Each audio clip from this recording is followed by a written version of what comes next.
where he was joined by Mama Ida Odinga and other leaders to offer support to orphanages in the county. Similar events were held in different venues across the country.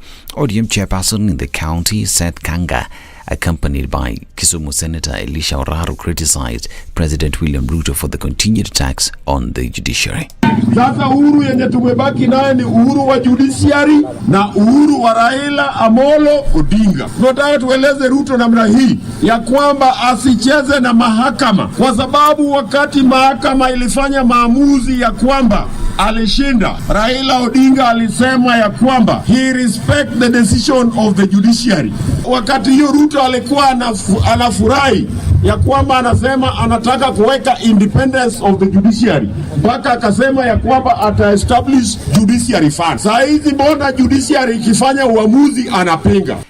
He was speaking in Kisumu County and in Kakamega County. Deputy Speaker Bernard Shitiabai and other ODM members urged the President to respect the arms of the government. Keki tumekata William Ruto kuhakikisha kwamba hali ya uchumi ya wananchi lazima uregeshe chini. Keki hii tumekata Mheshimiwa William Ruto kuhakikisha kwamba ule ufisadi ambao uko ndani ya serikali yako ni lazima urudi chini. Tunakata keki Mheshimiwa William Ruto kuhakikisha kwamba mahakama ambayo sasa hivi unaitishia, mahakama ambayo ilikuweka katika kiti, kwamba uache kutishia mahakama, na mahakama hii nayo pia iweze kukaa kidete, kwa sababu sisi tunapoanza maandamano baba atakapoita, tunaomba kwamba mahakama saa hii ndio wakati wa nyinyi pia kusimama na sisi kuhakikisha kwamba Mheshimiwa William Ruto ambaye amebeba Kenya ni kama yake, anatembea nayo ndani ya mfuko na ameshika mateka bunge, anataka kushika mateka. Juzi amepambana na vyombo vya habari, hakuweza, lakini sasa amerudi katika mahakama, anataka kuhakikisha kwamba ameshika mahakama mateka. Jaribu kuhurumia Wakenya ambao wanaumia. William Ruto, regesha kila kitu chini, uchumi wa nchi uweze kwenda chini. And detectives from the DCI Headquarters Homicide Department, led by Director Martin Nyuguto, raided the home of a suspect in the death of Meru-based blogger Daniel Muthiani, also known as Sniper. The sleuths, who acting on a tip-off from members of the public, raided the home of Brian Mwanda, a bodaboda rider on the outskirts of Gashanka village, Timba East Division in North Imenti constituency. They took more than 4 hours at the suspect's rented home, collecting forensic evidence to aid in Sniper's murder probe. This is News. I'm Dennis Aseto. Good morning.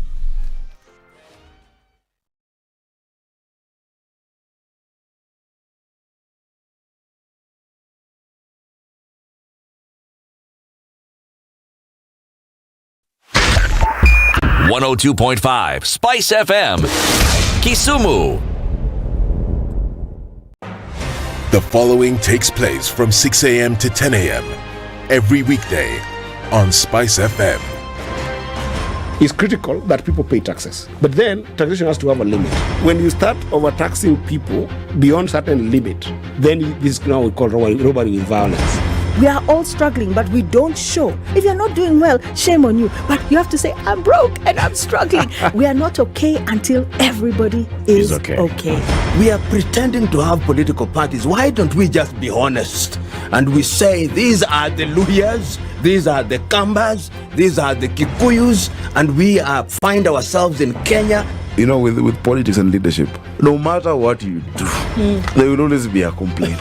There will always be the assumption that you're either stealing or you're not doing things right. As a leader, don't fear. If you know you're doing the right thing, you've thought about it, you've got an expert advice, do it, then understand later. This country, we don't need prayers. Prayers is between you and God. Good governance and thinkers who care about the country and not their stomach. That's what we need. The Situation Room, Kenya's biggest conversation.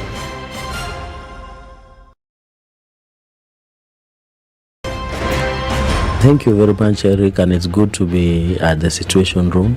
Always a pleasure coming here. This is the most challenging interview panel in Kenya. You guys are very well informed, and as you can see, Charles today, very philosophical. To be poor in this country is the greatest sin you can commit, not just from a legal perspective, but from life generally. Yeah. It is very, very skewed.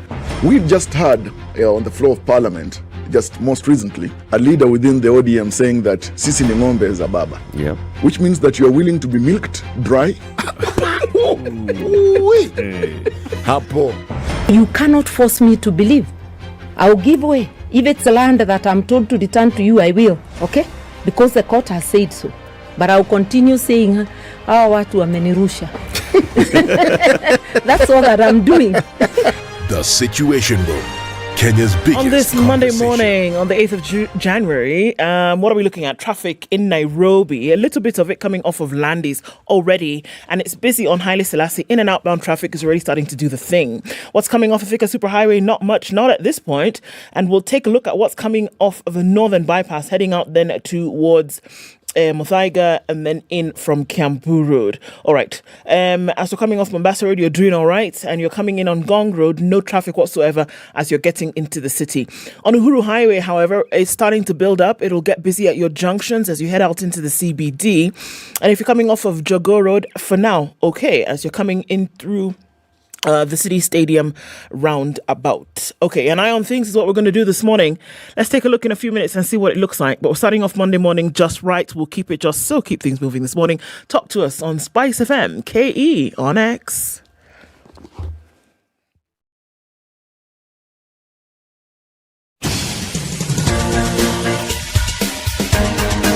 This is The Situation Room, the home of hard-hitting political commentary and penetrating insights about the state of the nation. This is a talk radio experience like no other. The Situation Room, a place for hard truths, debates, and elevated conversations. The Situation Room, witty, political, engaging, deep, controversial. In the room, we have C.T. Muga, researcher, academic, seasoned political observer, a fountain of wisdom in these politically uncertain times. Ndu Okoh, Nigerian by birth, Kenyan by choice, communications expert, Pan-Africanist, a truth seeker and believer in people power, and Eric Latiff, agent provocateur, the man in the chair, seasoned journalist, news hound, a man who believes in punching up, not down.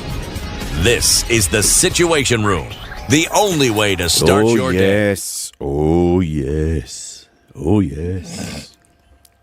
Oh, yes. Happy New Year, Ndu. To you, my darling. How are you? What? Imagine it's like a year ago. Sijakuona tangu hii mwaka yote. Since last year. What? Telling you. Small something. Salimia huyu mzee. Good morning, CT. Morning, Ndu. How are you? Very well, thank you. Salama. Ulini miss? Okay, no. Wait. Rewind. So I can just wait, answer. Nah. How much did you miss me? Like this. As opposed to like this. Oh, okay. As opposed to like this, okay. Should have been a little bit more, Normally he misses people that much. This is a lot. That's a lot of missing. This. Okay, I'll take it. This. That's a lot of missing. Man, this is something like a 60-foot trailer. Okay, I'll take it. I'll take it. A bird in the hand is better than two in the bush, my friend. Kubali. Umekubali. I've accepted. Very good. Very good. How are your holidays, City? My holidays were quiet and restful. But I feel I should have had another week of rest. Right? This thing ended a bit quickly. I was just getting into the groove. Yeah. Then we had to come back to work. One more week would have done the trick. It always feels that way. Just one more week.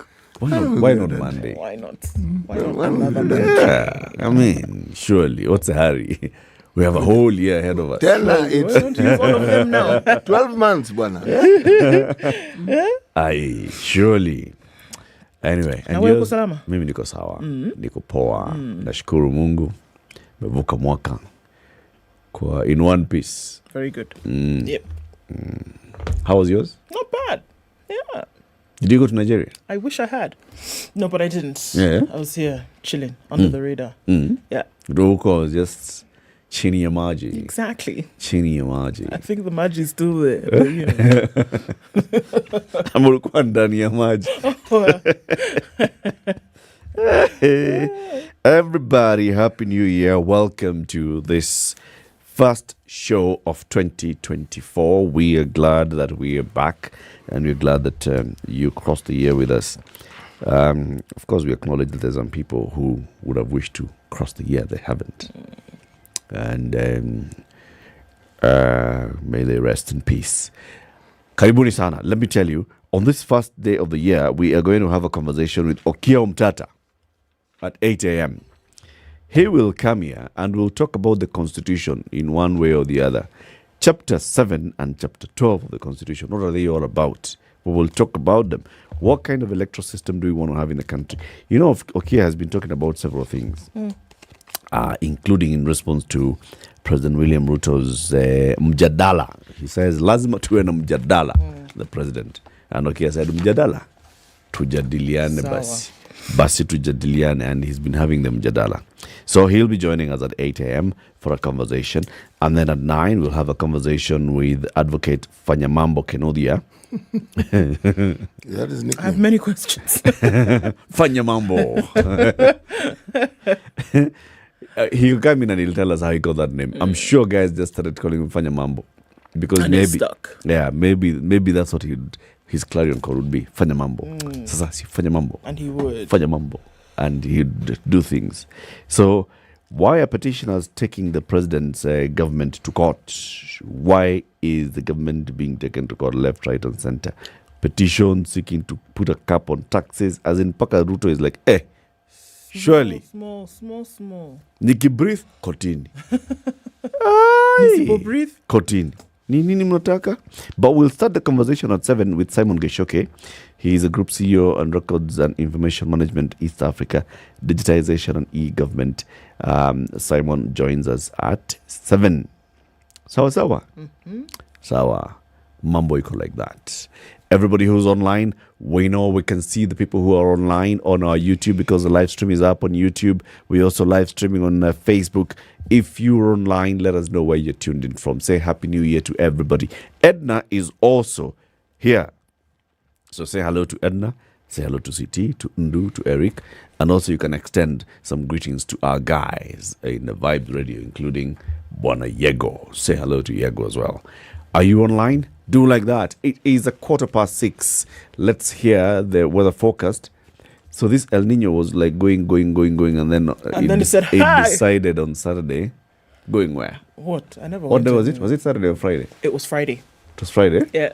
What? Hey. Business proper. Yeah. So tell us where it will be this week. All right.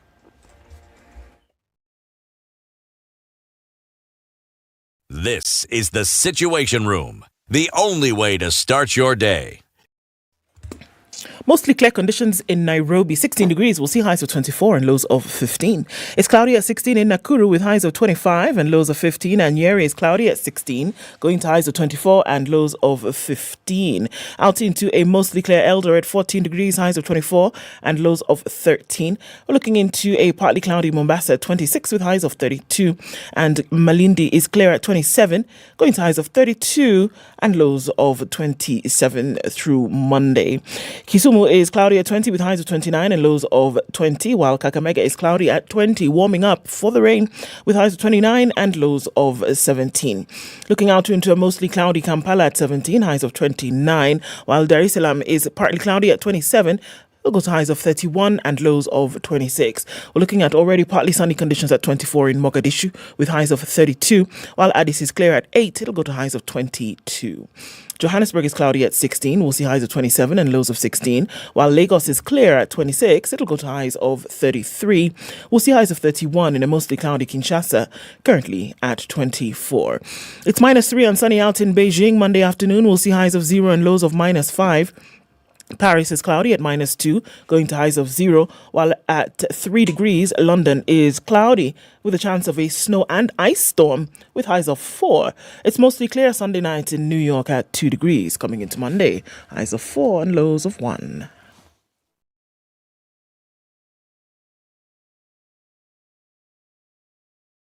Mature, intelligent talk every morning.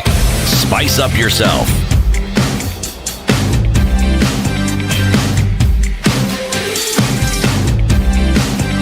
Mornings done right. Do like that. 94.5. Welcome back, CT, Eric, Ndu, and Ednah. Welcome back. In Malawi, we say, Apana. Yo, I can't. Let's go, Lord. Very long. Tuta? Hey, how did you know? Takulandilaniniso. Kuna. Ati that is what? Welcome back. Tutakura? Takulandilaniniso. Kulandizi sasa is welcome back. This guy. Aye. Okay.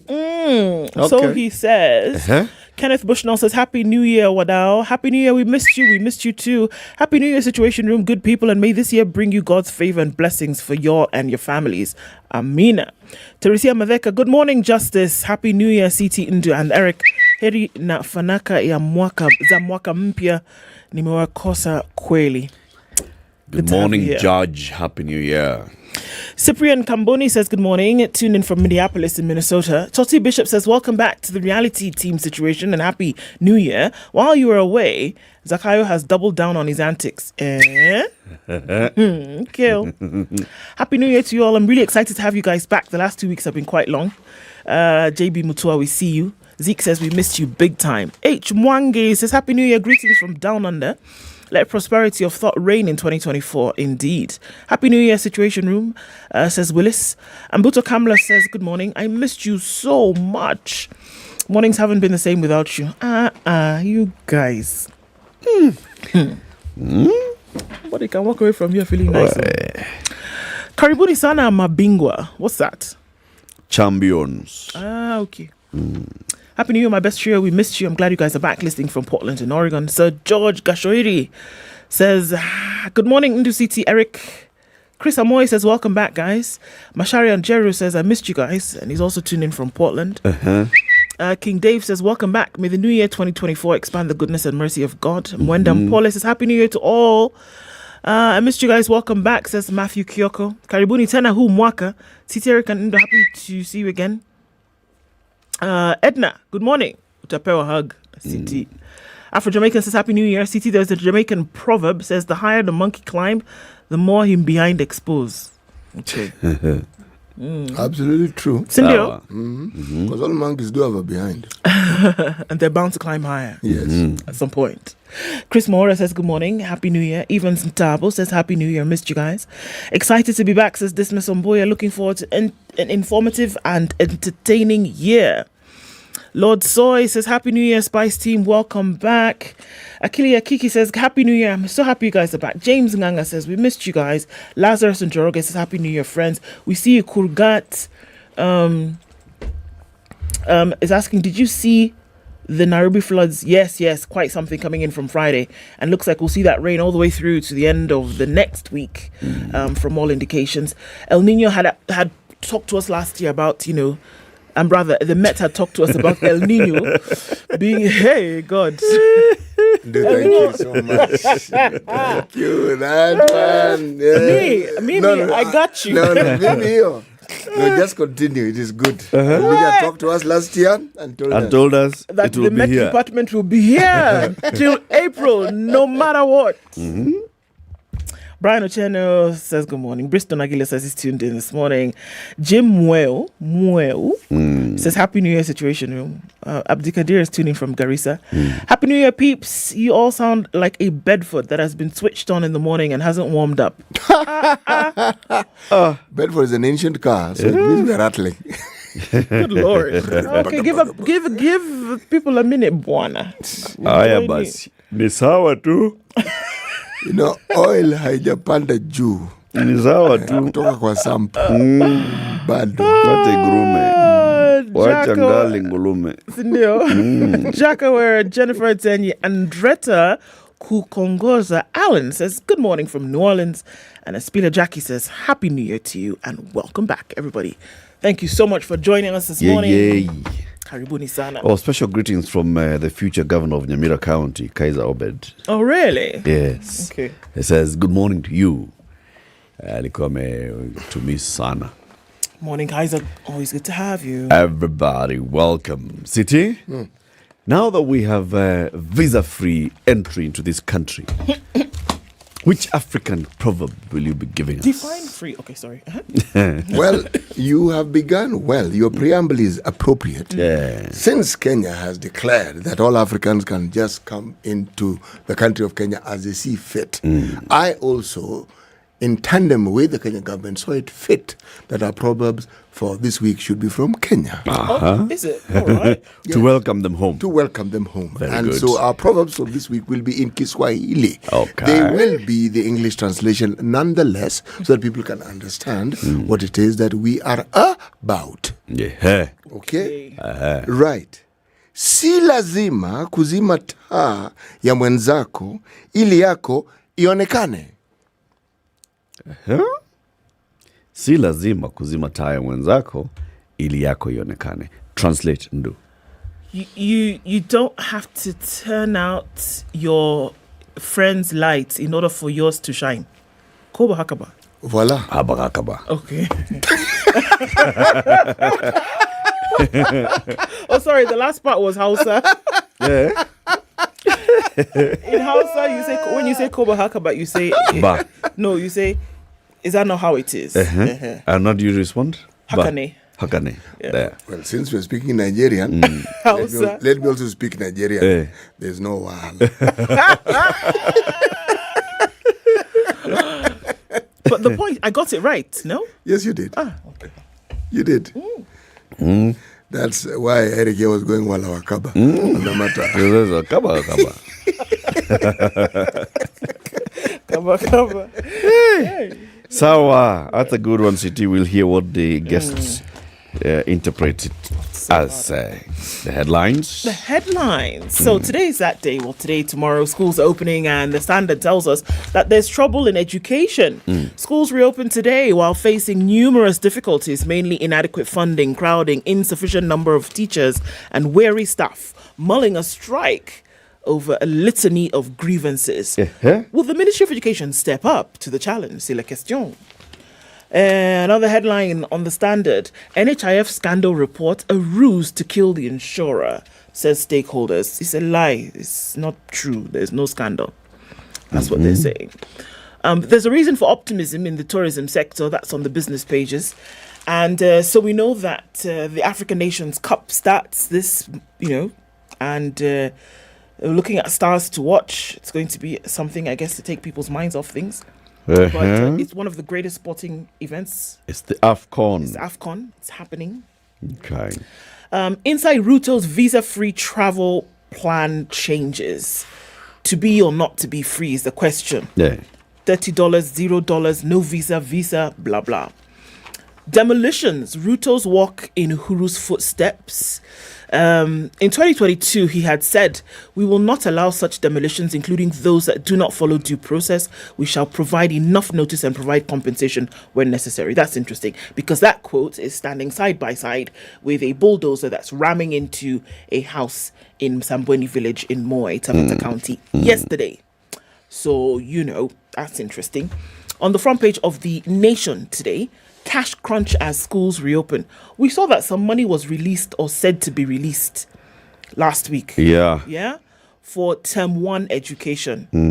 In advance. Maybe first time in a long time that has been done in advance. But what was it really for, I guess, is the question.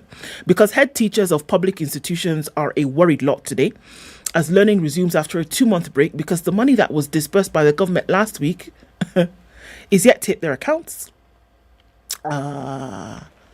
Meanwhile, some secondary schools have moved to increase their fees, further burdening parents who are struggling under hard economic times. So another hard question: how long does it take money to leave to come from Treasury to the school accounts? All right. Police seize a 7th suspect in the murder of a Meru blogger. We saw that terrible story where, this political activist was killed. It's called Sniper. Last week. Last year, sorry. And so it's unfortunate because this is against another story where a new complaint against the main suspect in a city socialite's murder. We saw that CCTV footage, pictures, and it's just horrible. But police seem to be putting together pieces in both of these murders at the same time. Morade David told us that he had gone into retirement. He even had a hat that said retired. Yes. But that doesn't mean that he's never going to open his mouth again. And he's opening his mouth quite some. And he said, "You know what, Kalonzo Musyoka, slow down. 2027, relax." He's insisted that the Azimio coalition is fully behind Raila Odinga in 2027. It is Raila.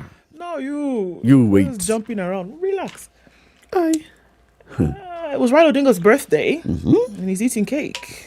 Should we all eat cake? That's another headline. And there are people who ate tear gas. People who didn't eat cake. On behalf of Raila's cake. Yeah. Hiya, I tell you what's on the Business Daily. Please do.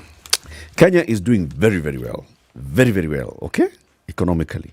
Kenya's exports to Africa have exceeded imports by 121 billion shillings in 9 months through September, That's a hitting positive thing, record high levels that signal increased deals on the continent for traders amid President Ruto's aggressive diplomatic offensive. It's a positive thing.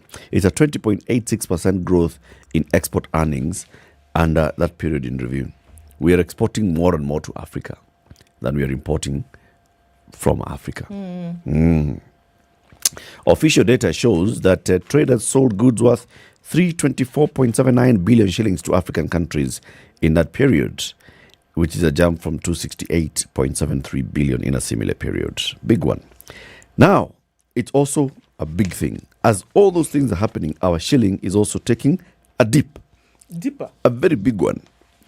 Kenya's January payments towards SGR loans from China have appreciated by 14 billion shillings on account of a weaker shilling that has inflated external debt and its service costs. Because of the shilling alone, we are paying 14 billion shillings more for SGR. And remember, Jim Wanjagi told us what? This SGR thing. We built it with our own money.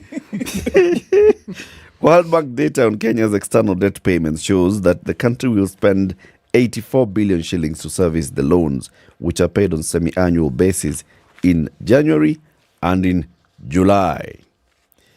There's a principal amount of $289 million and interest of $246 million. Higher. Ticker headlines. Kenya Power unpaid bills at 35 billion shillings. Amulipi Stima. Kenya Power's unpaid customer bills shot up by 16 billion in the year ended June 2023. EPZ companies in buyout deal ordered to retain 7,000 workers. There's this institution called the Competition Authority of Kenya. Remember it? They are forestalling the impending layoff of up to 7,000 staff of 2 EPZ factories in Changamu, Mombasa, which had issued redundancy notices in September last year following a buyout agreement. They've been told, okay, see, you are the EPZ. You're being bought by this guy. Retain the staff. What is this thing? What is it? What? CMA to test investment deductions from salaries. They are doing some transacts. The Capital Markets Authority has admitted a new company into its regulatory sandbox to test a technology that will allow salaried and wage workers to have their investments in money market funds deducted directly from their salaries. Umeelewa? Yeah, kabisa. Yeah, so if you want to invest in money markets, that money can just be, deducted at source and it goes. So you don't have to now. So you don't have to do, you receive money. The money comes into your bank, money from bank now. No, it's just straight up. Yeah, the city. What's in the star? Top right-hand corner. In teal gill. No, this thing is not. They've changed the color. Yeah, it's not new green. Year, new things. It's more like teal blue. Allah. All right. Why don't you guys take a look? Like almost, yeah. Imefade hiyo gazeti yako. Okay. Yes, our papers never fail to shock. Okay. Police pursue serial killer and the extortion ring in Wahoo murder probe. It's a young lady who was murdered. Socialite in South. Was it B or C? B. Yes. It's always unfortunate. Quite. It's a very, very sad story. I feel a great deal of pain when I read or hear of a young person who has died needlessly. You have the whole world ahead of you and then you're dead. Okay? Revealed why your power bills are so high. Massive theft, system losses, skewed electricity deals by Kenya Power, and delayed completion of crucial transmission lines are the leading causes of the expensive electricity bills. The story is on page 4 and 5. According to? This is according to the Star. Okay. According to the Star again, Ruto and allies pile pressure on the judiciary. UDA leaders accuse judges of overstepping mandate and vow to deal with ignorant judiciary officers. You would say they have a sense of humor, wouldn't you? I'm telling you, it's nice. They'll deal with them perpendicularly. That's right. Sacophoniously. But Right, and then bang, again in the middle of this paper is the picture of Azimio leader Raila Odinga. Azimio praises Raila as he celebrates 79th birthday. This is a picture of Raila attempting to eat cake. Okay. Yeah. And there are all these people. Some look like they are the ones who actually want to eat the cake. But they are looking very happy. They're happy at the cake. But yes, Aida Odinga is looking good, resplendent in this delightful garment as she feeds brother Raila with a delightful piece of cake. Raila decided to celebrate his birthday in Malindi with orphans. All right. In fact, when I looked at the cake that had been baked, I thought it was a table. Yeah. It's a massive cake. Massive cake, eh? It's a massive cake. Ya kutosha watoto wote. Kila watoto watakula. And what I love about children, they have no shame. They surround that cake shamelessly. With anticipation. Yes, it's like yes. cut quickly. Yes. We didn't come here for anything. No, we came we're here for cake. Surely. All right. Shall we take that traffic break? Let's do it. Let's do like that. It's 26 minutes to 7. Let's see how the roads are looking like. Everybody's back to work, including children. Yes. Bas.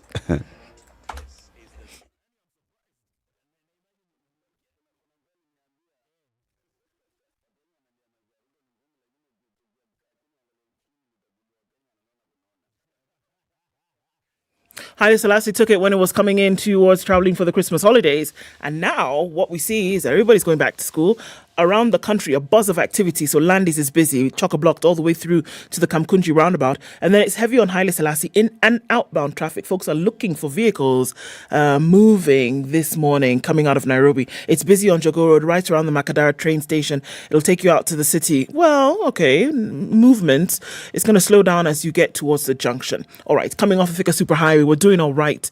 As you then come towards the Pangani underpass, it's going to slow down just a tad. But you're coming in from the Outer Ring Junction and all the way beyond that, you're all right. Northern Bypass looking pretty good. As you're coming off of Muthaiga and then touching a little bit on Kiambu Road, this also not a problem. Westlands also flowing in from Kangemi out towards the CBD. If you're going to go on the Red Hill Link Road, then out towards Limuru Road, you're going to be fine as well because traffic is moving. It's also moving on Gong Road, not slowing down. Everybody out and Adam, let's see what happens as we get to the top of the hour at 7 o'clock. But for now, traffic building in some areas. Watch out for that. Haile Selassie specifically, if you don't have to be there, use an alternate route getting in or out of the city. And let's talk on SpiceFM KE on X.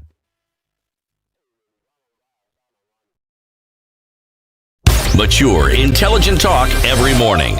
Spice up yourself.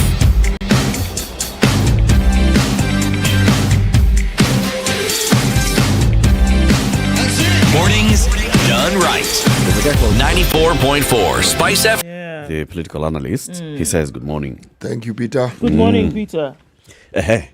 Okay, so education, of course. Today, kids going back to school. 1.2 million students joining grade 8 this week. Next week, and what a shock.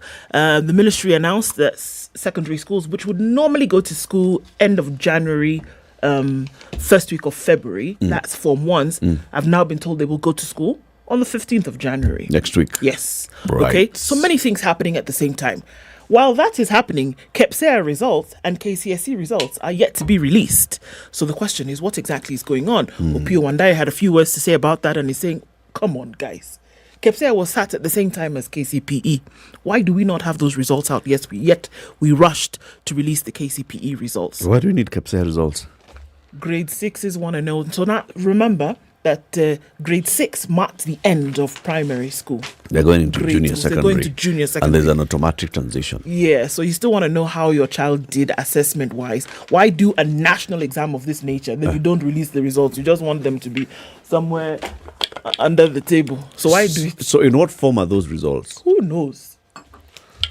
Coming by dove, messenger, pigeon, we don't know. Comes and coo at your window. We don't know.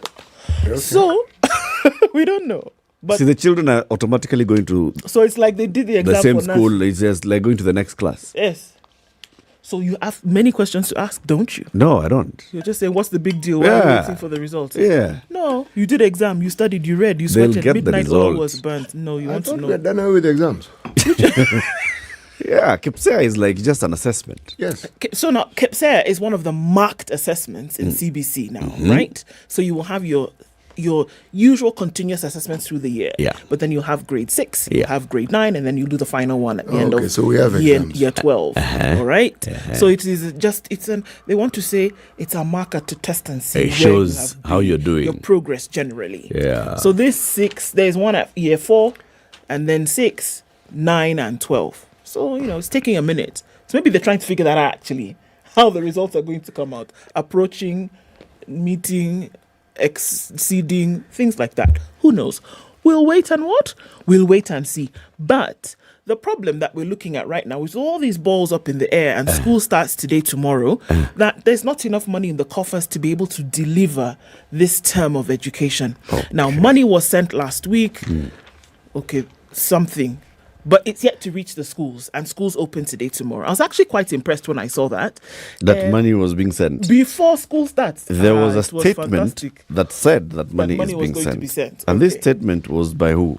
Government. Yes, Let's look for Ministry it. of Education. Will you continue? I'll look for the statement. Okay. Kai Ndumuli, you know him. Yes. He says the economic situation we are in is quite bad for both parents and schools, but parents must pay fees, and this should get into an arrangement to ensure that happens. So fees have been raised in particular schools, and they're saying, what do you mean? When the president himself said that should not happen. Well, schools are saying, well, good luck to you.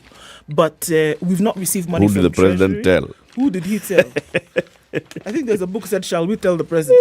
You should even tell the president. There is a book. Yeah, by Jeffrey Archer. Shall we tell the president that, look, the situation on the ground is very, very different.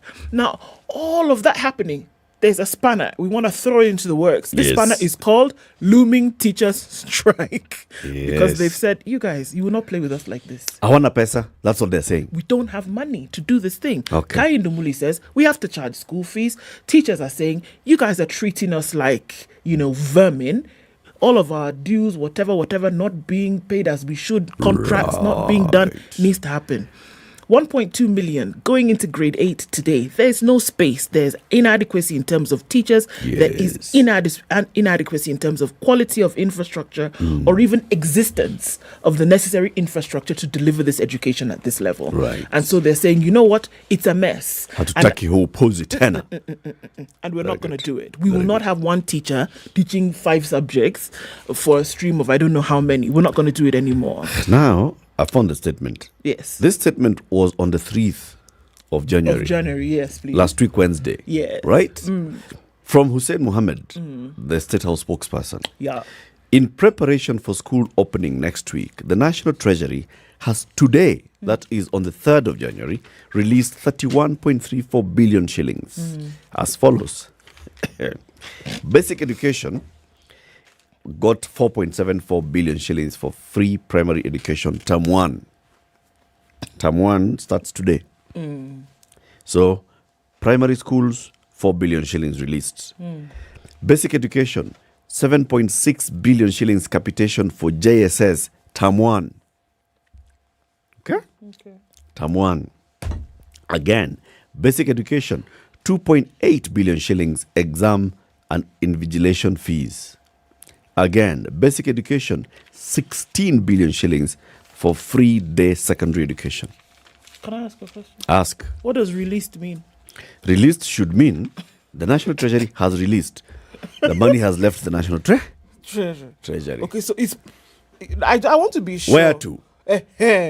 Where is it going? Does it go somewhere else? It then goes from there, to the State Department for Basic Education, which Okay. then disburses To according schools, to according to? what they have. In NEMIS. Yes. Now, so that process now maybe has not happened. Which one? From ministry to NEMIS. No, first of all, has the ministry acknowledged that they received the money? My brother. Which do you one? The understand? Ministry of Education? Yes. Did they respond and say, thank you very much, Mr. Hussein Mohammed? We have actually seen in our account, we have cited it, the money. Now, if those guys are still asleep, they're not checking their account, how can they acknowledge? Okay, I have another question. If the Treasury has released the money, The Treasury has stated they have released the money. How long It's just a question. How long does it take money To leave from go Treasury, from Treasury to Jogo House. to Jogo House? A. They're across the road. When did this? Okay. On the 3rd When of did they say January. they sent the money? On the 3rd. Just last week, Last Wednesday. week on Wednesday. Was it raining? No, it was not No, it raining by wasn't. Wednesday. It's only Friday it started raining. All right. It should have reached by now. Senior.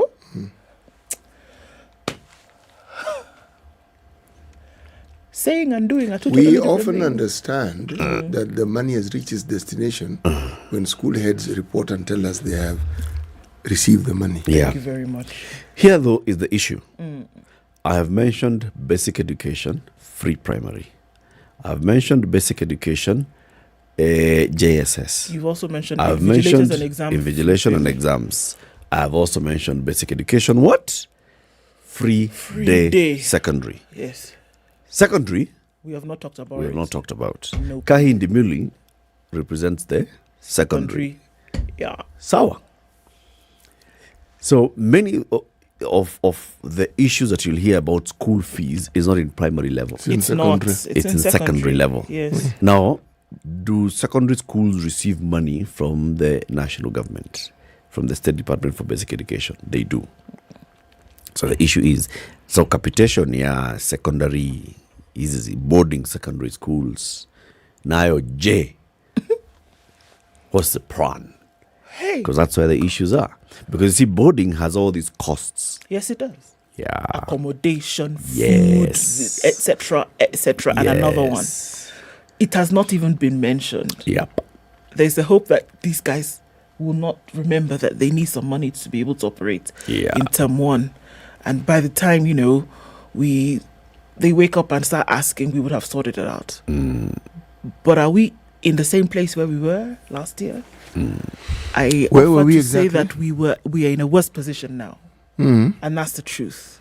Why is it worse? Because we ended the year with a 47% deficit. Yes. In terms of payment that was supposed to have been made for education. That was never ended sorted the out. year. So now we've entered a new year. We've entered into a new year. with new demands. With new demands on top of old demands. And remember, at the end of the year, school heads were still crying. And they were saying, you know what?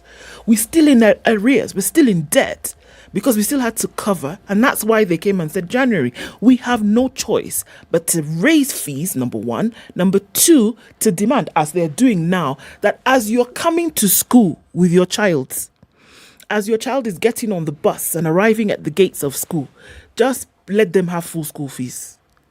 Because we cannot do this anymore. So, today and tomorrow are going to be interesting days. By the end of the week, might be burning Rome. Not a pretty picture at all. Wacha tuone vile itaenda. Let us see. You know, that is the litmus test in many ways. Because if indeed the lives of the children are not given the priority it deserves, then what else in this country will be given priority? This one is going to be crazy. It's madness already. Yeah. This one is going to be crazy. And I think there's in terms of clarity, you see there's clear policy that the government will cater for primary education. That's why they call it free primary and free day secondary. Okay? So what happens to the boarding schools? That capitation, what is it for? It's just a percentage off, which they also don't release. Yes, they don't. They keep, you know, the capitation is 22,000. They keep 5,000. No, no, So essentially we're talking about a situation where even in education we have pending bills. Yes, sir. Properly. Where don't we have pending bills? In State House. In salaries. Salaries. Yeah, salaries. Can never be pending. I'm sure State House kuna mtu ajalipwa. Mtu alisupply mayai ama salmon. Hajapata pesa yake. Prawns ile ya queen ile. In the meantime, you saw Nakumicha released 4 statements last week. Days rot in the health sector. Scandal. My Like we didn't friend, know. Guy, this place that I am in, this is mafia house. and showed us how the investigations have unraveled some rot within NHIF, and he's saying, thank God we even said we are going into UHC because we are killing this NHIF thing and we are bringing a new one. What's it called? Authority SHIF. thingy? The Social Health Authority. Right? Yeah. That's what is coming up. Then, coincidentally, the Auditor General had done some audit into NHIF and released a report last year. But somehow that report is finding its way into the public domain now. Oh my God, the Auditor General has actually seen that no one. Now doctors are like, wait a minute. Suddenly now there is all this rot in NHIF. When we ask you to pay us. They all suddenly, NHIF. This is what we call giving a dog a bad name. Because we are killing NHIF, we have got to start showing why how bad it is. We are killing NHIF. And that's why we have to go to SHA. Doctors and private hospitals have dismissed the government's claim that 20 billion shillings was lost through fraudulent medical insurance payments. Really? They claim the last week's report by Health CS Susan Nakhumicha was meant to tarnish the name of NHIF ahead of transition to the Social Health Authority. The Rural Private Hospitals Association of Kenya, RUPA, did you know that they exist? Also says the claim was aimed at doing away with money owed to hospitals. The Kenya Medical Practitioners and Dentists Union disagreed with the report as well, saying all hospitals across the country should have been investigated. KMPDU Secretary General Davji Atela said purported scandals is a fraudulent misrepresentation of facts. He says the ministry should not work with extrapolation of data. They should dig deeper and identify all rogue facilities and take action. Don't give us theatrics. Although Nakumisha said 20 billion had been lost, she only listed 27 hospitals that she said had caused a loss of 171 million shillings. So 27 hospitals, 171 million shillings. She said, going with the above, we can therefore extrapolate and look at the number of hospitals and estimate some 20 billion shillings.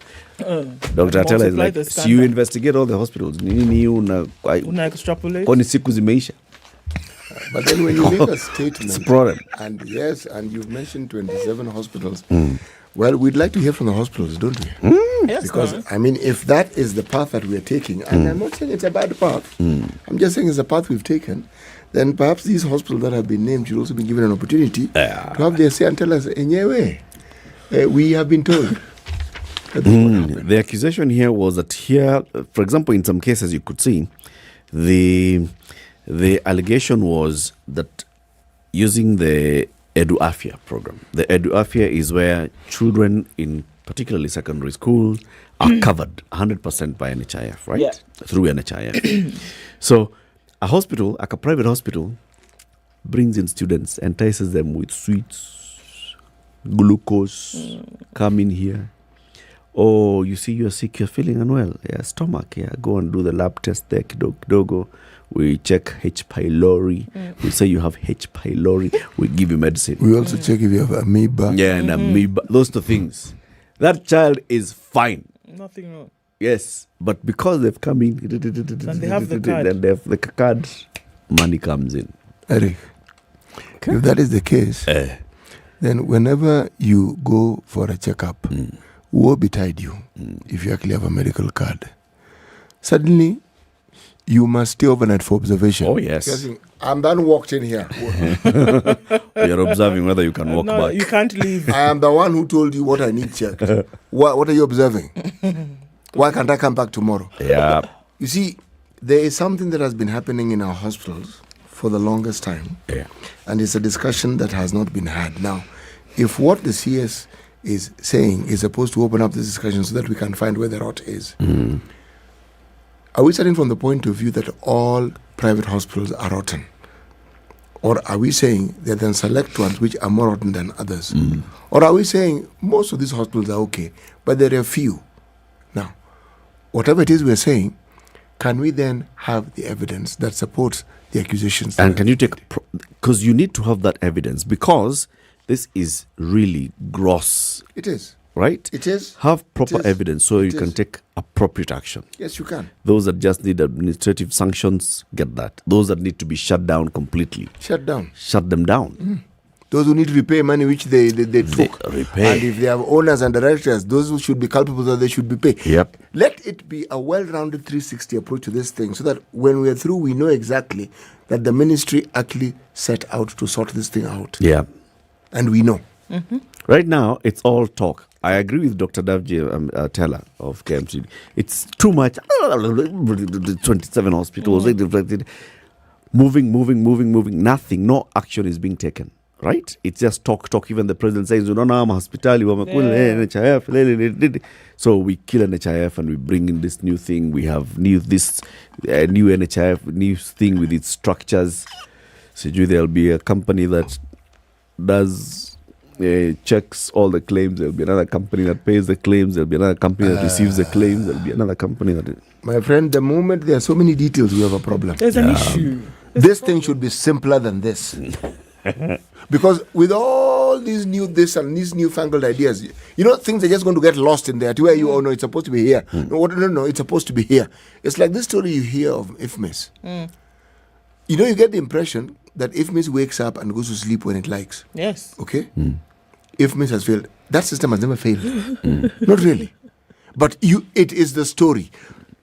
When you talk to people, for instance, about payments in county government, do you know what confounds you most? The system. Yep. No. This one needs to go to the controller of budget for this particular section. Okay. Yep. From then it goes to the bigger this and this, and from then it goes to this committee, and then it goes to hey. So at what point do I get paid? Then it is entered into the system. But I thought it was already in the system. No, sasa ni ya ukweli sasa. System ya ukweli. Sasa ilikuwa system ya verification. System of payment. Exactly. And so how do I know I'm going to get paid? Well, it has to be authorized. Who's supposed to authorize it? Again, you begin on that merry-go-round. What? No. City, tell us a story from the Star. The story that I read here. MP's residents to lynch criminals accuse police of leasing guns to thugs. Luanda Sub-County Police Boss Nganga once claims probed. Police in Luanda, Vihiga County have been accused of leasing their guns and uniforms to criminals who are terrorizing residents. What? Yes. Area MP Dick Maungu has asked residents to now take the law into their hands. Huh? And do what? At least 5 border riders have been killed in 1 month and their motorbikes were stolen. Only 1 bike was found at a crime scene. Only 2 weeks ago, 3 riders were murdered in cold blood and their bodies were dumped in 2 different locations in Luanda and the nearby Emuhaya sub-county. Villagers have also been attacked and a house burnt by known people. Maungu, who visited the bereaved families over the weekend, told residents to take the law into their own hands and lynch the criminals. He said police officers had become of no help, adding that some of them are the source of the problems our people are facing at the moment. He said officers were colluding with the criminals. I have got information that some of the police officers are leasing their uniforms and guns to criminals to terrorize our people. And if that is the case, we need to have them kicked out of this town. If you kill by the sword, you will deserve to die by the sword. And that's what we are going to implement to ensure those criminals have been terminated. What? This is what the MP for Luanda, Dick Maungu, said. And the police boss has said we are going to investigate this. Yes. After all these people have been killed, I was hoping he would say we've been investigating this. And we're going to continue to investigate. Or at least even internal affairs should be talking and saying we have actually conducted investigations and we found our officers are not involved in this, or officers are involved and this is the action taken. Yes. You would hope. Sheesh. I know. Let's look at another story where perhaps something a little bit more different is happening when it comes to crime. Okay? Very quickly. Detectives yesterday arrested another suspect, Brian Mwenda, in connection with the murder of Meru blogger and political activist Daniel Muthiani, alias Sniper. Homicide detectives led by Director Martin Nyabuto raided the suspect's house in Gashanka area in Imenti North, where they conducted a search from 8 a.m. to 3 p.m. before bundling him into a vehicle. Into a vehicle. They drove to the DCI headquarters. He is the 7th suspect held for questioning. Others arrested include Kenneth Mutua Matiri, Frederick Murioki Kiongu, Timothy Kinoti, and Vincent Kirimi. The arrest came as Ms. Mwangaza alleged that there was a political witch hunt in the ongoing investigation into the murder. You know this is how all this is happening, yeah? Governor Mwangaza's brother, Gwantai, is being held for questioning. But she's saying in the case of her brother, who's a suspect, that one is political witch hunt. We don't know about the rest of the suspects, okay? It came as she called for a free and fair investigation into the murder, saying that the process had been publicized. She was speaking at her Baite Family Fellowship Church a day after a detective conducted the investigations at her official residence. She called for an impartial investigation into the murder. Dish. Yeah, this one is quite sticky. This one is a very, very, very sticky one. I saw the governor was speaking at her church yesterday, and she was, raising this issue and saying, if you want to investigate properly. If there's any member of my family that's involved, they'll face the law. But don't just politicize this whole thing. This is not about politicization, though. This is about a guy who was killed in a very, very brutal, very brutal manner. Acid poured. You can see he was strangled. He's been bound, and all for reasons that you cannot understand. It is. That's a very, very sad one. Question should be asked. Yeah. Well, at the same time, there's this other guy now who. More and more women are coming out to say how he was terrorizing them. Them as well. What on earth? Goodness. Hiya. Thank you very much, everybody who's joined us now on SpiceFM and online. This is Kenya's biggest conversation. It's the Situation Room. Happy New Year. In the next hour, we'll be telling you about the easiest way to travel around. You can actually use your own cab guy thanks to Maramoja Taxi. It's 7 a.m.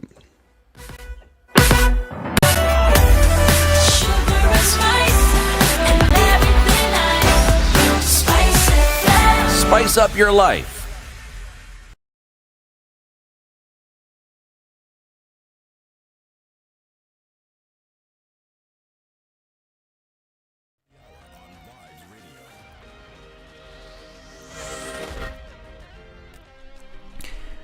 Good morning, this is Newswam Dennis Aseto. President William Ruto has urged all arms of government to work together in order to deliver to Kenyans.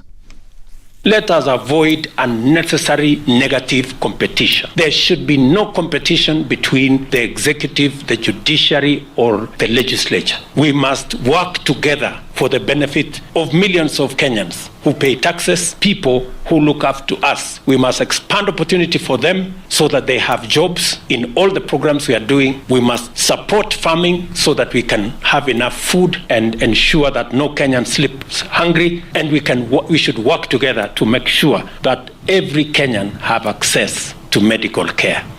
The head of state asked all leaders to work together so that the transformation that Kenyans deserve is implemented. The head of state also added that the constitution demands that Kenyans get several services starting from healthcare to housing, same issues that the Kenya Kwanza government has in its manifesto and which must be delivered. We do not have the luxury of time. We do not have the luxury to delay. We do not have the luxury to sabotage.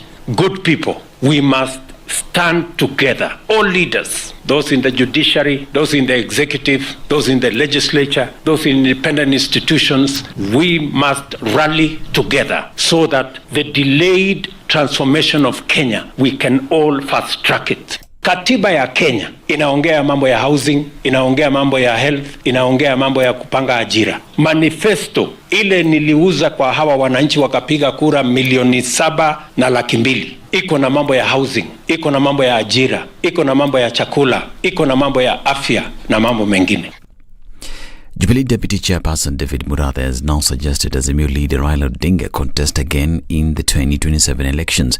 Speaking when he accompanied Raila in Kilifi County, Murathe said that currently Raila remains the preferred candidate unless he rejects the position. Candidate wetu ni Jacob mpaka seme hataki. Akisema ni yeye, si ndio? Kama sio yeye basi kina Joho, kina Kalonzo, kina wengine simame. Lakini kwa sasa our candidate ni Raila Amolo. However, Raila distanced himself from the discussions and instead called on the strengthening of Azimio and ODM party through the registration of new members. Kama kila chama iko na nguvu ndio Azimio inakuwa na nguvu. Kwa tunataka Jubilee jitayarishe na iwe na nguvu. Na wewe kwa namna hiyo. ODM sasa tumeanza harakati ya kusajilisha wanachama katika chama cha ODM. And Meru Governor Kawira Mwangaza has broken the silence on the murder of Meru blogger Daniel Muthiani. While denying her links to the murder, Kawira called for fair investigations into the murder. Governor's residence inalindwa na askari, na kama kuna mtu wa kuuliza wa kwanza ni askari wa mchana na askari wa usiku. Na uchunguzi unapoendelea kufanywa, tunataka ufanywe kwa uwazi. Mtu akishikwa tunaambiwa, na kesi ikiendelea tuambiwa ameshikwa kwa sababu gani. Na ushahidi ufuatilie. We don't live in a banana country. Tunaishi katika nchi iliyo na sheria. She added that her conscience is clean. Wamejaribu impeachment, wameshindwa. Wamejaribu cases, wameshindwa. Wamejaribu kututoa uhai, wameshindwa. Wamejaribu kutuharibia majina, wameshindwa. Wamekuja na ingine ya juzi. Nataka kutangaza nikiwa bishop wenu. Yes. Maana mikono ya bishop wenu ni misafi. Yes. Maana mikono ya bishop wenu ni misafi. Oh yes. Wanataka kuweka jina Manda. Meanwhile, detectives from the DCI headquarters homicide department led by Director Martin Nyuguto raided the home of the suspect in the death of Meru-based blogger Daniel Muthiani.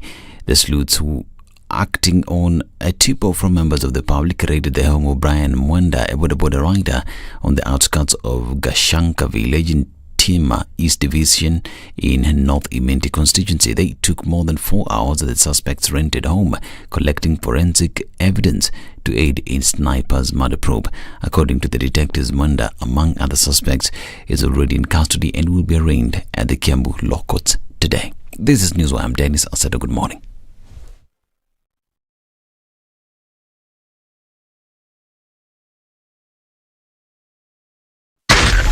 SpiceFM, Nakuru. All right, busy in the city this morning. Are you coming off of Jogoo Road? That's where the most of it is happening today. And it's going to touch a little bit then towards Landis, but then get heavier as you come closer to the Kamkunji roundabout. Then I'm also going to touch on Haile Selassie, which in and outbound traffic is a mess this morning. And it's coming all the way towards that Haile Selassie junction coming in from Gong Road. So that is crazy. And inbound traffic on Landis is also a thing. Jogoo Road busy right around the Makadara train station. There's movement on Kangunda Road touching on Outer Ring. As you get through to the Thika Superhighway coming in from Outer Ring, there's a hold up there as well.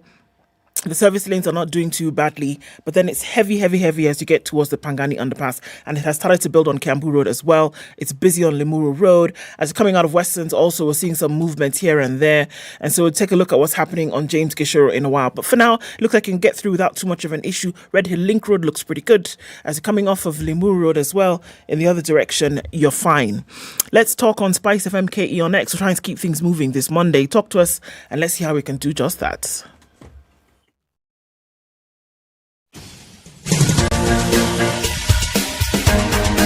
This is the Situation Room, the home of hard-hitting political commentary and penetrating insights about the state of the nation. This is a talk radio experience like no other. The Situation Room, a place for hard truths, debates, and elevated conversations. The Situation Room, witty, political, engaging, deep, controversial. In the room, we have C.T. Muga, researcher, academic, seasoned political observer, a fountain of wisdom in these politically uncertain times. Ndu Okoh, Nigerian by birth, Kenyan by choice, communications expert, Pan-Africanist, a truth seeker and believer in people power, and Eric Latiff, agent provocateur, the man in the chair, seasoned journalist, news hound, a man who believes in punching up, not down.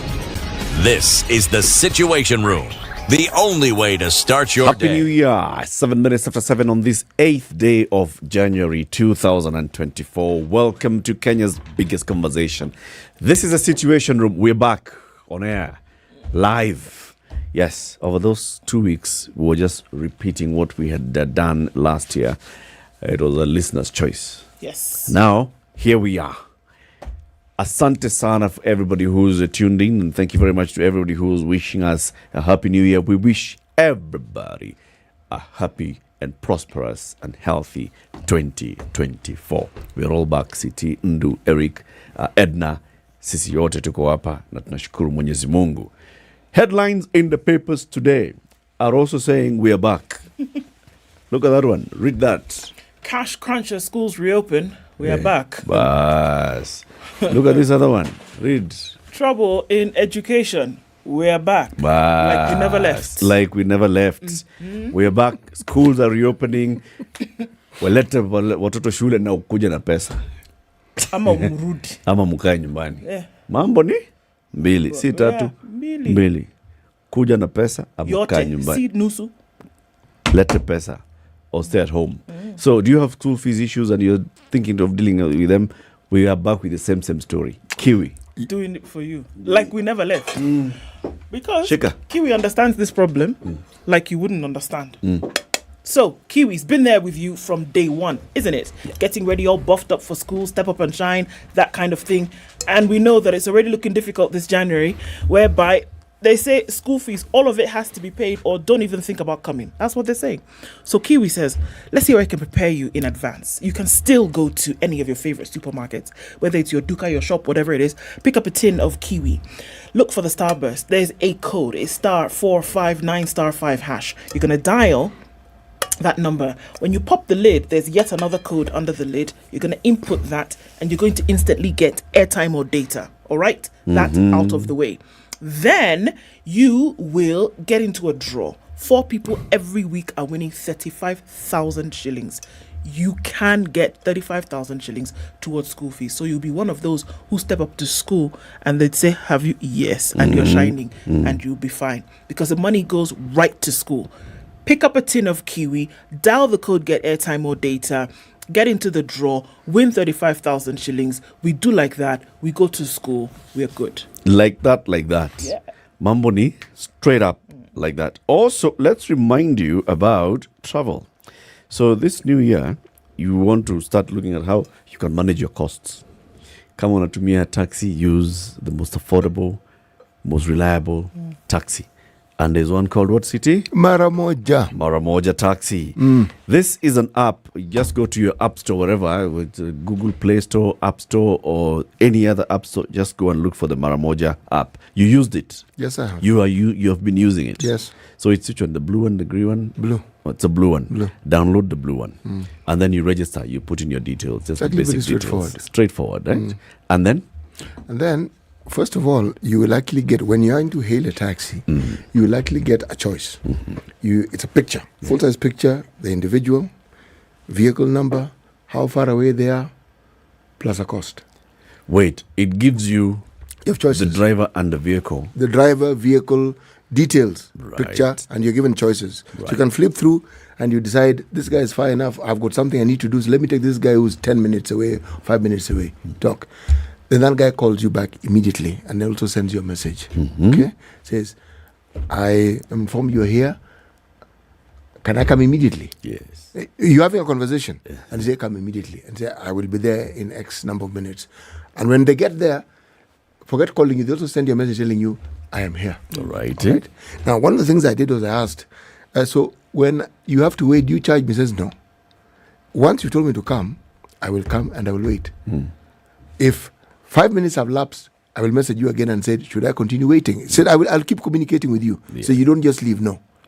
Now, one of the things I also did was I talked to the driver, asked, why did you choose this app? He said, This app benefits us as drivers the most. I have other apps. Okay, mentioned other apps, but this one, we get paid the most.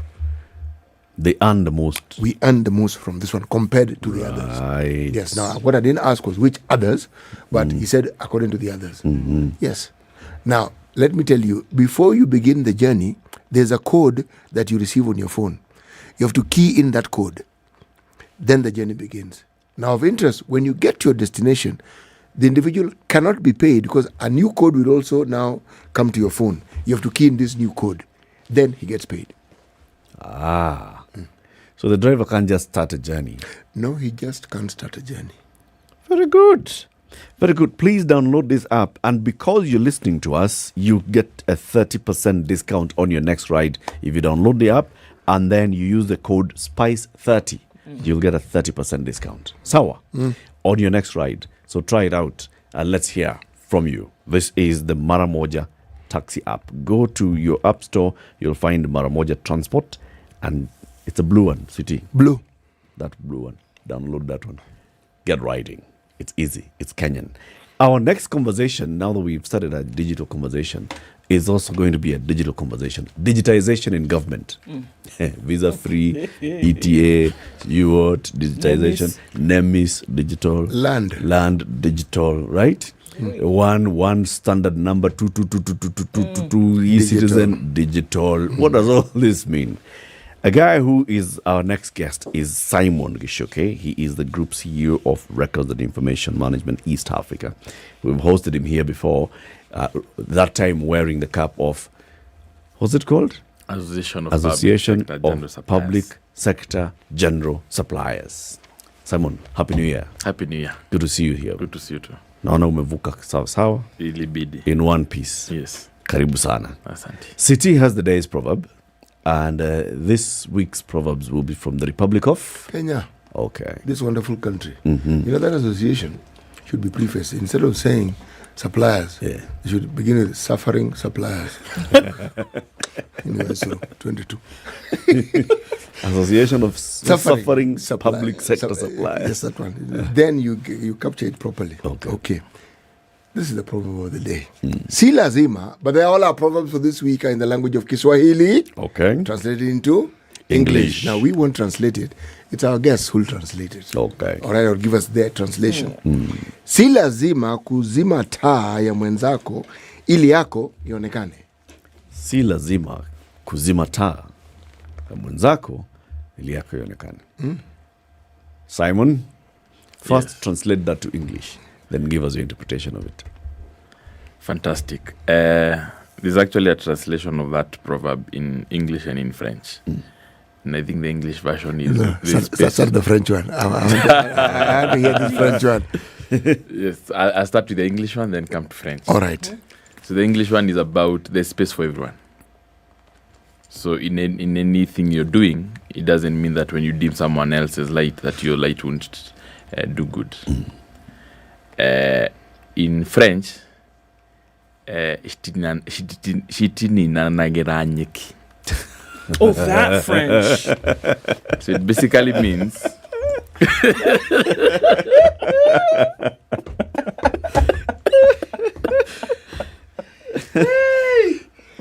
right. Yeah. So it basically means that there is enough for everyone. So if you're doing good, it doesn't mean that you pulling my hand and helping me in that journey will make you not succeed.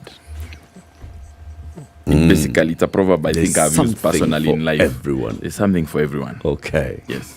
You've used it in life? I have experienced it. And I think I'm here because actually as we discussed this digitization, there's one of the leaders in the industry took my hand. And he's still the leader in the industry. And he didn't lose his position. He kept telling me, don't worry, there's so much in this industry. There's so much that I can't do. So this is your space. This is my space. Let's go on. And even today, I don't think I'm 20 or 30% of where he is. And he's very proud to call and every day tell me, there's this thing you can do. So basically, it doesn't mean that I'll take his space or I'll take a chunk of his pie. By the end of the day, there's too much for all of us. So appreciate when you're holding someone else's hand for them to grow. You'd rather be in a table of 10 people who you can share a good cake than be in a table of 10 people and they're all looking up to you. Yes. We'll talk about digitization shortly. Let's first start with the suffering of the sufferation of the sufferers of the pending bills. Right? The association is still active, is it? Yes, it is. Now, we've seen some kind of movement from the government. Cabinet sat down. Cabinet said, pending bills, solution, audit. And in fact, this audit now, this time, let it be more participatory. Bring in other people into it so that we can audit. And then, is it a committee, a task force, one of those things that are set up? Set up, inaugurated, and it's auditing pending bills, and then they'll give a report, and then eventually pending bills will now be known, and a decision will be taken. Not until they'll be paid, a decision will be. Where are we? Okay. History is a great teacher and an amazing one. We're in a country that embraces commissions. And the only sad thing about these commissions is where we keep to ask ourselves, are their decisions binding? According to... Sorry. Commission as in bodies that are set up, or a percentage that you're given when you do something? Bodies that are set up. Let me give a good example. According to the Commission of Inquiry into the Anglo, in the Goldenberg, we lost money. Yeah. According to the Judiciary, no one stole anything because no one is behind bars. So these commissions will still be done here and there. But what exactly are we trying to gain by having the commissions done? It's a good move. Maybe the intention is very okay, but what would be the result? Because we're talking about suppliers from 2022 June going backwards. All the way to 2003. Yes. So as and when that is done, will they, even if they are paid, will they be paid plus interest? Number two, we have had scenarios of offices that have been burnt down, or there was an arson, like no records. I think the Siaya County Assembly, Makueni County Assembly. Now, what records are we going to work with those two institutions? Because we must ask ourselves, you will go to the commission and they will ask you, please give us your documents, and the government will come with its documents. In the event the documents in the government side are not available, what's the fallback position? Number two, I'm not a lawyer, but I believe these are contracts between two institutions. One is a private sector, another one is government. Or it could even be government to government. So are we trying to say that those contracts at that point they are null and void? And if they had penalties and we have halted payments, who is going to meet the cost of those penalties? So there's too many questions that we should have asked. We should have gotten answers to make the process okay. I think we've gotten too much messes in these so many commissions that we are never certain of the future outcome. It's almost 5 months since it was gazetted. We are still wondering, so what exactly will be the outcome? Have you been called to appear before this? They have not yet. Commission what I team. believe is after they gazetted, then whoever is a chairperson will do a gazette notice and say this will be our sitting, this is where it will be done, and this is the procedure of coming to present. So what happens in instances where, because basically it will be documentation. Yeah. Bring your document, we bring our document. What happens in the instances when those documents are not found? Then there's nothing. Number two, what happens in instances where deliberately some people in government, because they did not want the payments to be done, make sure the documents are not available for you to come in, because it will be like a match. You bring your documents, they match with this, then you get paid. And then let's assume out of the 900 billion, 700 billion is set aside and said this will be paid. We are in January. Are we going to put it as a fast charge in this coming budget? Because if we say the government is going to pay, then we are paying from where? Because that is a discussion we need to honestly have, that if we agree that it will be done, then are we saying that all these monies now will be brought in and there will be a kitty call, pending bills 203 to 2022, and when we are discussing the Finance Act 2024-2025, then we will say the first charge is 700 billion, that has been authenticated. Do you think, and this could be just pure opinion, but I guess as we look at say activities and documentation could point to some kind of fact that this commission was set up to buy time, because like you say, there's really nothing new that's coming to the table. The documentation, if it exists, that's something that you can actually compare really quickly.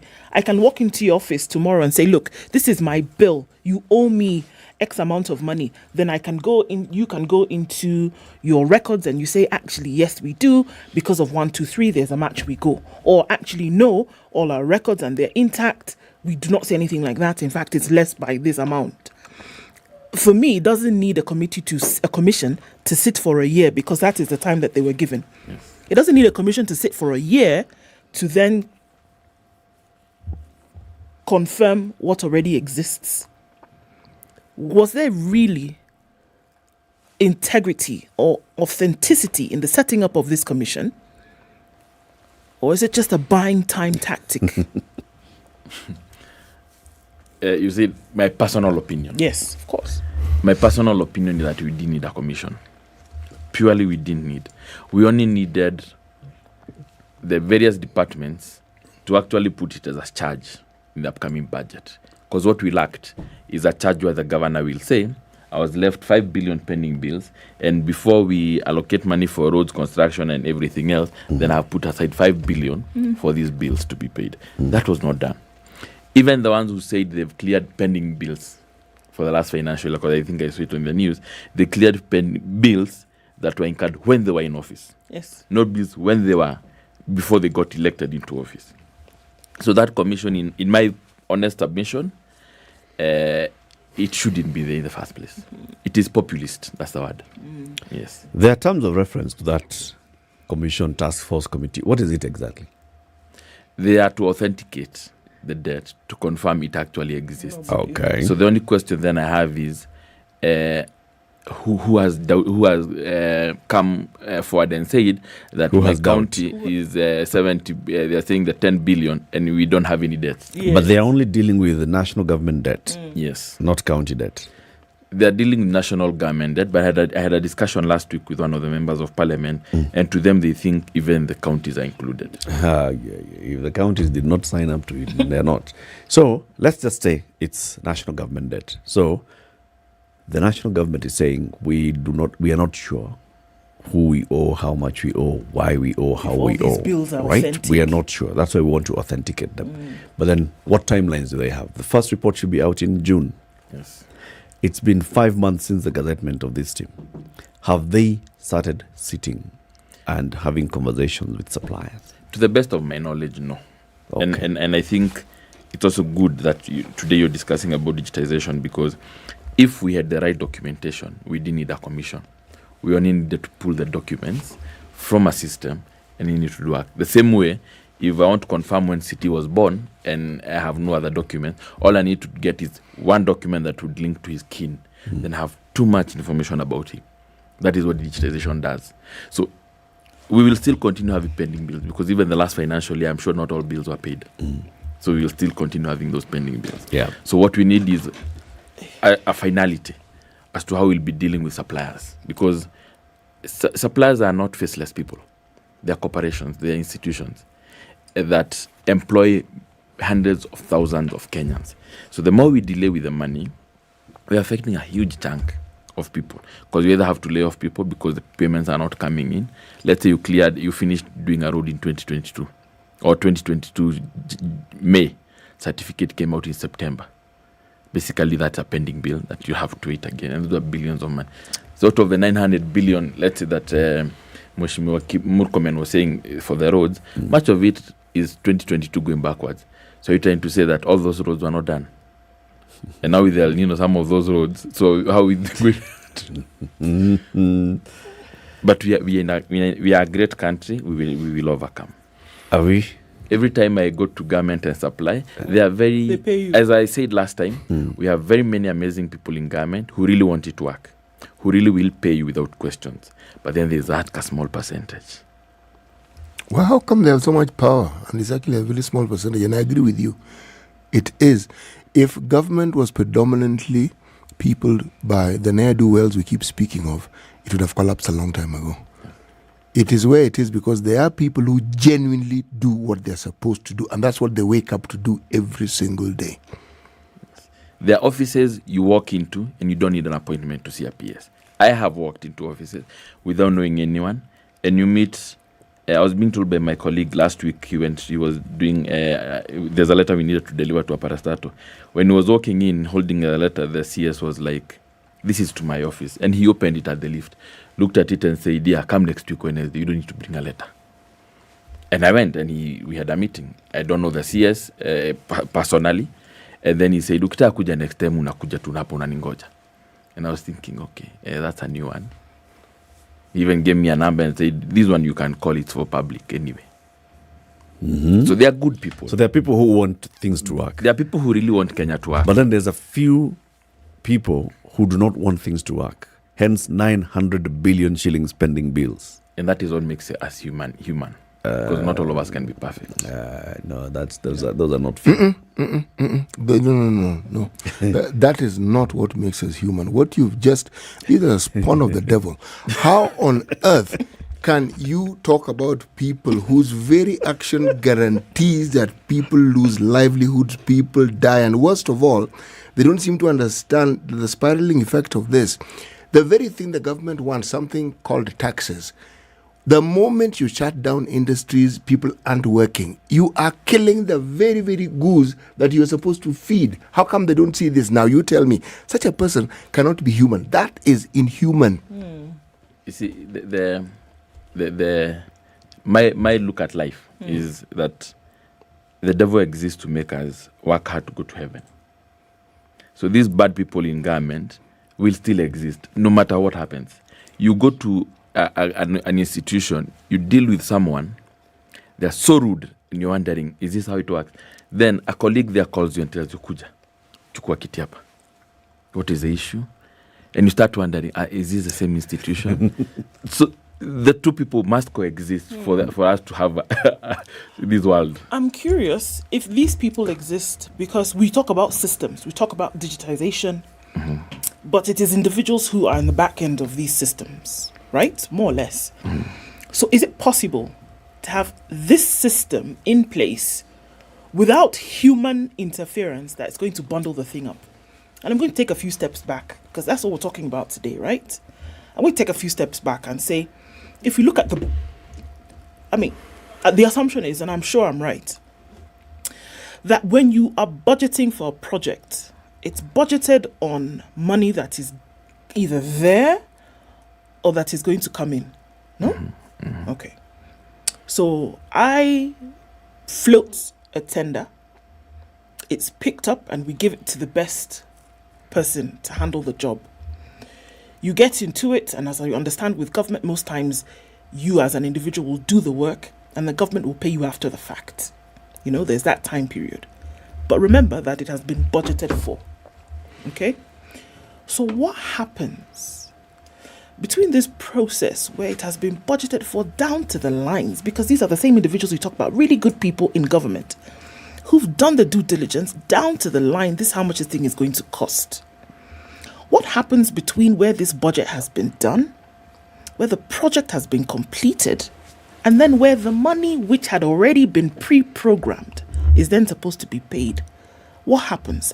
And what would change if you removed the human element in that sense from it, where it's in the system, it's digitized, we know this is supposed to happen, we're in a payment period, 45 days has come to an end. What happens that this supposed seamless digitalization process would cure? Okay. There are two questions. One is what happens when you budget for a project and then when time for payment comes, there's no money. No, my understanding of how we do it is that you have projects for 1 billion. Your own revenue is 500 million. Your projected grants, loans, and everything is 500 million. But your projects are 1 billion. So you're hoping that this 500 million that you're projecting from either loans, grants, or whichever donor funds that will come in. Your surety is 500 million. But you will do the projects for 1 billion. Should they fail to come, you don't have the 500 million to clear the difference. But you still went That's what ahead the and problem. floated. Yes, because you hoped to. And I remember the time we had a meeting with the COG, and so not COG, the control of budget, and that's basically the problem. A county has own source revenue of 2 billion, but they are projecting that they might get grants and any other funds another 2 billion. So they actually budget for 4 billion projects, but they are very sure of the 2 billion. These are 2 billion is God. The loan will come through, there will be a grant, so that they fit the figure. And now, when digitization comes in, it's a totally different ballgame. Digitization just basically makes the process flawless, reduces interference, and you can be able to tell this process starts here, ends here. If, for example, because digitization, if we're talking about digitization in government, we're talking about e-government. There are 4 areas. We're talking about right now we are taking our kids to school, there's an NEMIS. You're hoping that when you transfer your child from school A to school B, in the system, once it's activated, it works. Seamless. You're also hoping that when the government allocates the money for your child, that they won't go to this school and they're told, no, they're supposed to go to this school. It is able to pick and say, this child was supposed to go to Alliance, now they've been taken to Mangu. So it changes. There's that other aspect of government to government, where you're sharing information. So you're hoping that if you have ever been or taken good conduct, they took your fingerprints. So the next time you need a good conduct, you don't need to go back to get your fingerprints because they don't change. The conduct is still good. And then you're also hoping that should you report a case in Nairobi, then you don't need to physically visit a police station because they have your data, and you can report a theft in, let's say, my shags is in Nyahururu when I'm in Nairobi and I reported to the police station in Nyahururu. That's the government. So it's basically ensuring that my interaction with the service provider, who is a government, is seamless. If it's birth certificate, I'm able to go to a portal and apply a birth certificate, and they can confirm that if I've been put somewhere, my details are somewhere, they are okay. The same way with transfer of vehicles, the way we are doing it. Now that's E. So ensuring that any process that we are doing physically is now available electronically. So if it's the tendering for government, then you're ensuring that from needs requirements to them doing an evaluation in-house, to them budgeting, then to them saying we have this process, then to them now sending out the tenders to you, the public, it's electronic.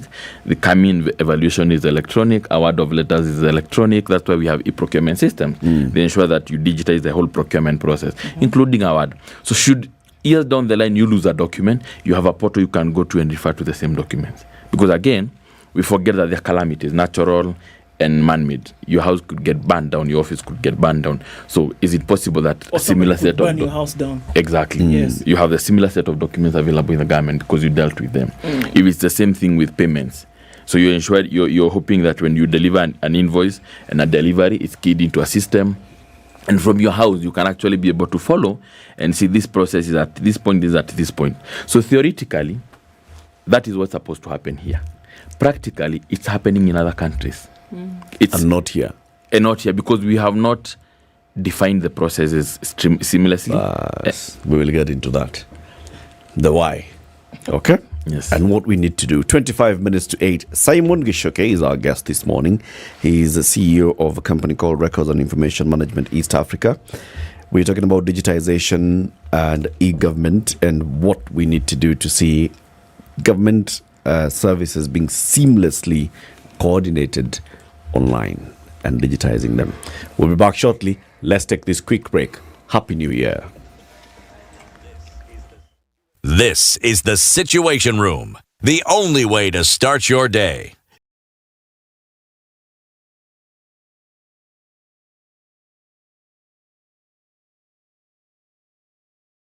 Some very nice, mature music. They really take me back to my days, and I can just feel again and enjoy the vibes. Spice.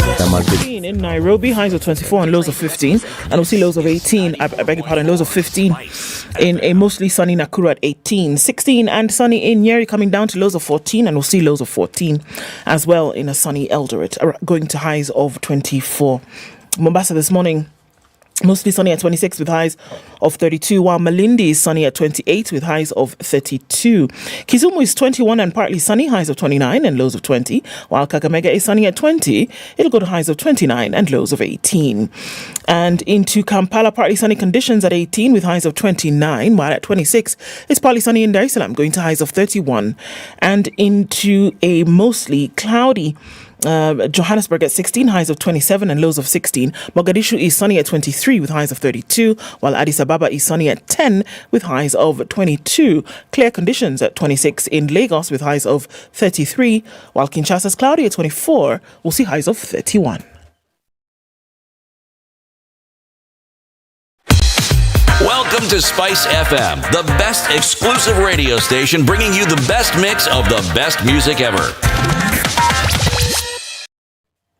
Okay, so this morning, really busy on Haile Selassie. Lots of vehicles trying to make their way through out to the city and then out of the city. So that to watch. If you can avoid Haile Selassie this morning, please do. There's a lot of incoming traffic from Gong Road and then crossing over Huru Highway through towards that junction. And it's also coming in heavy from Landis towards that Camp Kunji roundabout. So there, no goes on for now, unless you got some business in the area, then you can avoid it. Jogo Road is busy right around the Makadara train station, and it's also coming in hot on the Thika Superhighway past Survey through to the CBD as you get to that junction between Wangari Maathai and Muranga Road. So watch out for that.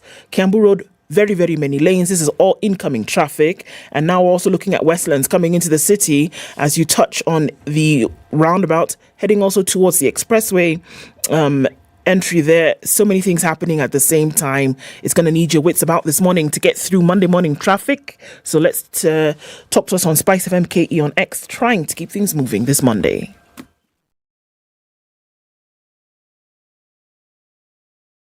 Are you ready? Okay. Spice FM. Mature, intelligent talk every morning. Spice up yourself.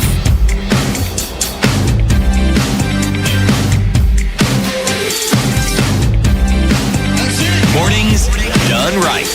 It is 94 to 8. Our conversation with Simon Gishoki continues. Digitization and e-government. So these things happen elsewhere in other countries. In fact, it's true. We've had conversations here with people from other countries. The last conversation we had, City, was with from Estonia, from the education sector in Estonia. We've had conversations with the person who actually implemented the digitization of services in the Estonian government, having come here to help the Kenyan government to see how to do it. So why is it not happening? So most of the countries that have actually achieved a near perfect match in digitization is because the government itself wanted the service available. The government wanted efficiency done and corruption reduced. So if you digitize the government and you embrace e-government in totality, you're basically going to wipe a lot of this small-time corruption. You're also going to increase efficiency. It's a big thing. And I think one of the things we hope for when the president says we're going to digitize is that you don't need to go to a police station to record an OB. When you're arrested by a traffic cop, you can actually do it on spot. Yep. They note for you, give you a ticket, and you move on. You're also hoping that every time you want to apply any government service, including whether it's land transfer or anything, you can get it. Now, I will not say we are not able to do it, because we have previously done. Maybe we didn't have the capacity, but we have institutions in Kenya that are almost paperless, and they make it work easier. It may not be all departments, but most are. You find institutions that have embraced even e-communication. That makes it easier for you to communicate with them. They have automated their mail management. That makes correspondence easy. They have embraced things like ERP systems. That makes it easier for them to share information internally, and within each department they're able to, if you go and ask for a certain transaction, it's done, because digitization it's broad. But if you narrow it down to digital transformation, you're looking at a scenario where departments speak to each other, governments speak to each other, and then you as a Kenyan, when you go there, you're able to get the service done. So if digitization starts with the service provider, who is now this government, saying, now we want to give you a better service as Kenya. Let me just use an example of Kenya Police. So we want to digitize the OB. Then they basically understand the entire process. So they will map out the processes and not tell the technology guys, no, this is the kind of system we want. There, it will work 100%. But if it is a populist move, it won't work. And that is why we are happy to push that. If every day, every government department says, I want to give a better service to this Mwananchi, so I want this done like this. If it's, let's say, a good example, if you want to report to the chief says, anyone in my area who wants to report to me, there's this portal, you can go in and load the complaint and it comes to my office. That's simple digitization, but it works. And it will push that. If it's land, then that's the same thing. So what we need to work on, which is a big thing, is that, number one, we need to clean the documentation, the physical documentation, before we digitize. That's where the problem comes in, because if you're looking at, let's say, even lands, if the authenticity of a title is not confirmed, then it means when you digitize, you've digitized bad data. And when the process starts, then you'll have all the wrong information there. So I believe there's a lot of data cleanup to be done before we start the process of digitization. Maybe, Simon, this is where the problem is. Actually, it's not that the government departments do not want to digitize or to offer this service in a better way. It is the fear of what this entails in terms of, so first of all, are we sure that we are going to be able to clean up our data as we put it online? Are we sure that this thing is not going to be hijacked somewhere in this process? And then we end up we had clean data in the beginning, but as this thing gets into the digital sphere, then it gets messed up with. So maybe there's that fear. There's a fear of the unknown. I think it's exposure. And right, it's that exposure. The lack of exposure creates this whole fear, and the resistance to change is not resisting the idea of change. Yes. It's resisting the entire process because you don't know. Here I am, I'm confident, I'm comfortable about this because I've dealt with it for so long, and now changing introduces new dynamics that I don't know about, and yet I will still be held accountable. We were all comfortable doing checks and filling forms for funds transfer. Yes. We were never comfortable with PesaLink. Yep. Now we can't do without PesaLink. Yep. So what necessitates any digital transformation is change management. Because we have to know that where the world was 10 years ago is not where the world is today. If you go online, there's a document done by the government in 2004. The government envisioned that we needed to offer better services to our citizens. Now, implementing the document is another thing. But do we have people well versed with what to do here and there? Number two, it's also budgetary. This Estonia did it in a good way, but they have never told you the cost of doing that. The cost is three things. One is the financial cost. Secondly is you'll have to do a lot of change management and a lot of capacity building. There are people who've never heard of these systems, and yet they will be expected to implement. And thirdly, the citizens must embrace. You will introduce a system and people will still say, no. I'm sure most of us were used to the yellow logbook. You start telling someone the logbook can be available online. Yeah, mezoea logbook ya yellow. And it's not a book anymore. Yes, just antaka hiyo. Same thing with our driving license. Yeah. Ulikuwa umezoea kuweka gari hapa juu. Now all of a sudden you're told you can have it on your phone. So when a cop smamishes you, this is my driving license. So change management comes from everyone. Yeah. Again, budgeting. We must be intentional in budgeting for these multi-billion projects. Digitizing the entire government is trillions of shillings. And then we also have to be sure of change management. Luckily, I'm sure you remember in the city Muga's era, there was management trainees in government, absorb the best in the industry and train them. Now, these young men who are green from school and understand digitization will be key to unlocking that in the near future. One, because they are green, they now see the world in a totally different area, and there's a way they expect to be served. And then we have the ones who have been in government for long, who understand the processes. So you bring a mix of the two, and you will digitize seamlessly. So we have been pushing for training, and I think Rime has trained over 4,000 people in the last 4-5 years on digitization. And what that does is that it gives them a sense of understanding that it's this big animal. You break it down to small, and someone is like, so yata tunaweza ifanya kwetu. Okay. So, yes. So the knowledge and all of this information being shared, but do we see a challenge of reluctance to move from one to the other? Because we cannot run away from the fact that even with all these things that we speak of, that there are those who will benefit from the change not happening.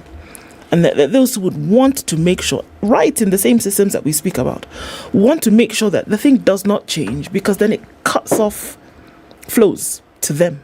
And that's a very real thing. So when we talk about they then have to manage the change, who is the they? But then who is the enforcer or the overseer of this whole thing and say, look, no matter what, this is where we have to go. It's not a suggestion. It's not, do you feel like it on a Tuesday afternoon? It is, we are going to do it regardless of what. Is that not what must happen? They just like I said, there's a big percentage of government people who really want to give you best service. These are the guys who push. During Corona, I'll give you an example. During Corona, we were all locked down, so we couldn't work. There are parastatals that worked because they have the right systems, they had the right processes, they have the ICT equipment working, they have digitized. So basically, you could work from home, approve whatever you have to approve, push processes that you have to push, and you have very little paper interaction. Those parastatals are very big today. They do a good job. I'm sure all of us paid our taxes during Corona. There was no waiver of not doing your returns on 20. It means the system worked. If there were any complaints, the approvals were done. KRA is automated. It's digitized. By far, one of the most digitized institutions is KRA. You will even do an email and you'll be very shocked at how quick they'll be able to respond. I'm not marketing KRA, but that's the truth. So if we had, out of the 300 parastatals, half of them do that, it means you love being served. And you will enjoy being served as a Kenyan. So there are parastatals that are actually headed that way. And there are also ministries that have automated a chunk of their business, which makes it easier to serve you. Because the reason why we are talking about e-government is them serving you, is them working with the department, is them making it easy for you to access information here and there. And even when we talk about, because you spoke about ITA in the morning, that's digitization. Where you don't need to go to an embassy, you just go to a portal and you get your thing approved here and there. That is also digitization. So you can actually tell that we are headed somewhere. Because after ITA, they say they will improve. It means they will include something else. Most likely naturalization. So now, when you want to apply for ITA, it recognizes you as a Kenyan and you don't need maybe to pay, and you come directly. Maybe they will incorporate or integrate with other countries that we do reciprocation of free visa travel. That's also possible. So one system integrates to many other systems and forms the e-government. So at the end of the day, we are looking at ease of service delivery. So when you train them, you're telling them that once you digitize your own institution, find out which other institutions you work with and plug in. So you will digitize, let's say KENHA. Then they realize they need to work with the KENHA. So KENHA will somehow be forced to digitize so they can work with the digital KENHA. Then another one that works with KENHA will realize, every time I take a physical letter, it's not worked on, but an electronic one is. So let's digitize so that we can also be able to work with that institution. That is how it starts. So from one institution, it moves to all the others. How do you ensure that this system is protected against human beings? Because systems, by their very nature, once it's been understood, they work. There's a human being somewhere. They always are human beings. Yes. How do you ensure? I asked this question because the previous government had a minister for lands who was here when they were digitalizing, and we raised the question and said, what you're doing is good, but there's the human person who has interests that perhaps go contrary to what you are doing. How do we guarantee that they will not be able to interfere with this system? Interference proof, we're told. So I'm asking the question, how do you really prove it? Is it possible to really prove systems? 100% no. Again, that's why we have experts in information security.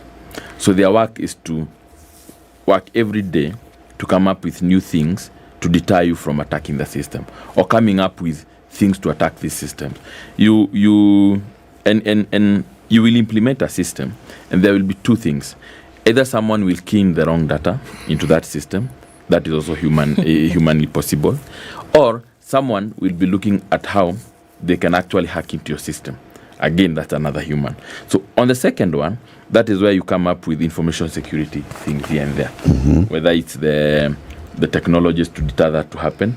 That every day there are new things coming up here and there. Basic of all is when you hear someone saying we have an antivirus. It's because you'll open an email that has a virus, it hits in your system, and then someone else will come in with an antivirus to ensure that you're protected on that angle. The one for keying in data is where you have multi-level authorizations before that data actually is embedded in the system. So what happens is you key in transfer of land to Ndu. But then before that, because it was a physical document you are using to key in, Eric has to counter-confirm. So that is normally what happens in most of these systems. The human interaction angle will always be there, but how fast we are able to ensure that whoever posts and verifies are totally different people is called maker-checker. To ensure that at the end of the day, it's not one person doing all the processes. That you post on this screen, log off, post with another higher credential to approve for yourself. No. There are totally different layers of people to do that. Now, of course, technology has fears here and there. But unless you use it, is when you realize this is a challenge, then this is what we will use to beat the challenge. Without that, we will always be saying that we are fearing technology for a reason here and there. We have ERPs today that are working. We have document management systems that are working in other countries. And they have tried to look for loopholes here and there. And the most important thing is to ensure that at any point you have an information security expert to ensure that if there's a loophole here, you easily are able to seal it. So it's possible in ways to basically just put in the checks and balances, and that's why the digitization then makes sense. Okay? Now, if you look at, like you've said, progressively we are heading towards somewhere. The number of services, like the government says, the number of services that are now available on e-citizen portal have increased. And their systems are then now interlinking. So we are heading towards that. Do you think everybody's on board, including the citizens? Citizens are skeptical, which is normal for Africa. I do not know why. But we have so many government services on the e-citizen, what you would call now our e-government portal. They are available. The only way we'll know the loopholes is as many people use the system. You only get to test the system with many people. So far, I myself use it comfortably. Anyone who has a challenge, I always tell them, approach the nearest Huduma Center, you'll be sorted out. Because we are not all of us are not IT literate. But we have a basic level of literacy that should guide you. And I think every town in Kenya has a cyber that says e-citizen services. These are young graduates who have opened cybers and realized I can be able to get this work done for you. So my grandfather may not be understanding technology, but there are cyber near his home. He can go and request for these services, or he has grandchildren. He has grandchildren he can call, and actually that is what he does because. Again, they have done a very good thing. I can log into my grandfather's account, but I won't access it until he sends me a code that has gone to his phone. So he'll actually know someone is accessing. And in most cases, he calls and tells me, nimepata, like there's a time we were getting for him medicine, and he's seated in the car and he tells me, nimepata message ya NHIF. Then I'm telling him, wanataka kuauthorizia. So he actually understands that there is someone under NHIF accessing my account. So these people are, and I think ignorance is the biggest problem we have in Kenya. We really want the government to serve us, but we don't want to support it when it says, let's change, go this way.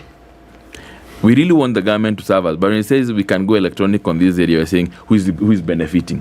You're the beneficiary as a citizen. You're supposed to be the beneficiary. Yes. So 100% of support by Kenyans would be vital to e-government in Kenya. I put it to you, Simon, that the public would be able to 100% support it when they see the benefits and also when they walk the journey with the government. So, for example, let's talk about this ETA thing, right? President says visa-free from 1st of January. Before the 1st of January comes, government institution says we are not ready. We need to have all these things. Then the Department for Immigration says, now we are ready. We are going to go online and post. So it appears like they are doing live trials It's already 1st of January. Okay, now I think this bank statement requirement is a bit too much, so remove it after people have already made the applications. It appears. So those start-stops create the doubt in the public that what exactly is happening. If between the 12th of January and the 31st of December, all embassies, Kenyan embassies across the globe knew what was going to happen on the 1st of January, they'd have been communicating to people. Okay. But if they don't, then that's where the issues come in. And the question you ask yourself is, so if the government knew that the 1st of January was coming and this is the move that they want to take, why did they not properly communicate? But also remember, Simon, it's what we associate digital change with. If it's positive, then we will embrace digitalization. Like there was this global staring at the eye orb thing that came. Yes. Remember it? Whatever it was called. And then before long, we were being told we're now being given a new ID, which also requires you to stare at something before they authenticate, whether it's your eye or somebody else's eye. Now, I'm explaining it this way to help you understand how it is something that may of necessity be actually good. But when the association is negative, we are going to reject the whole thing. So please, now you can respond to what Eric was saying. Let me respond to you in two ways. One, as a guy who's implemented the systems, you always have a timeline of saying, I'll implement this in 10 days. Something will always crop up. The issue of ITA, in my personal, again, that's my personal view because I don't work for government, the issue of ITA, that was communication. It was not digital. And that is why I've always said that as a government, they need to figure out who gives us these statements. That was not actually, and let me tell you why. My auntie came to Kenya 2 months ago. She wanted a visa because she's an American citizen. And so we logged into the system, e-citizen, and applied her visa. And we got it. It is the same system because I paid using a card. It is the same system that is there. So the system exists. So it's good to be honest. The system exists. I have used it. I can show you. I have used the system, but it was not called ITA then. It was the visa, the normal visa. So the system is there. So I think the biggest problem we have is, in my view, again, we always wait for government to fail. Even a small challenge. The government waits for government to fail. Us guys are just doing our own thing. Because if you look at it, we're living our lives. Waiting for the next thing. Because I've not had anyone do a screenshot and say, I got here and there was a problem. So we are not 100% on digitization, but the technologies work. That is the biggest, and we are not running away from it. This is the world we are getting into. Simon, always a pleasure having you. Thank you very much for joining us. Simon Geshoke is the CEO of Records and Information Management East Africa. It's called RIMER or RIMER? RIMER. Okay. Yes. RIMER. Keep it here for more conversations. In the next hour, we have Senator Okoh Mtata joining us. It's 8 a.m. Time for the news. Spice up your life.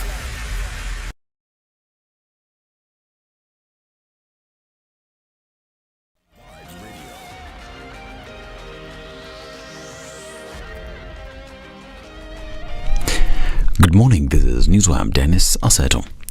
With schools expected to open from today, parents whose children sat their grade 6 CPSA exams have now complained about the delay in the results being released so as to prepare for the opening of schools. Grade 6 candidates expected their results before the schools opened, the same as their Standard 8 counterparts.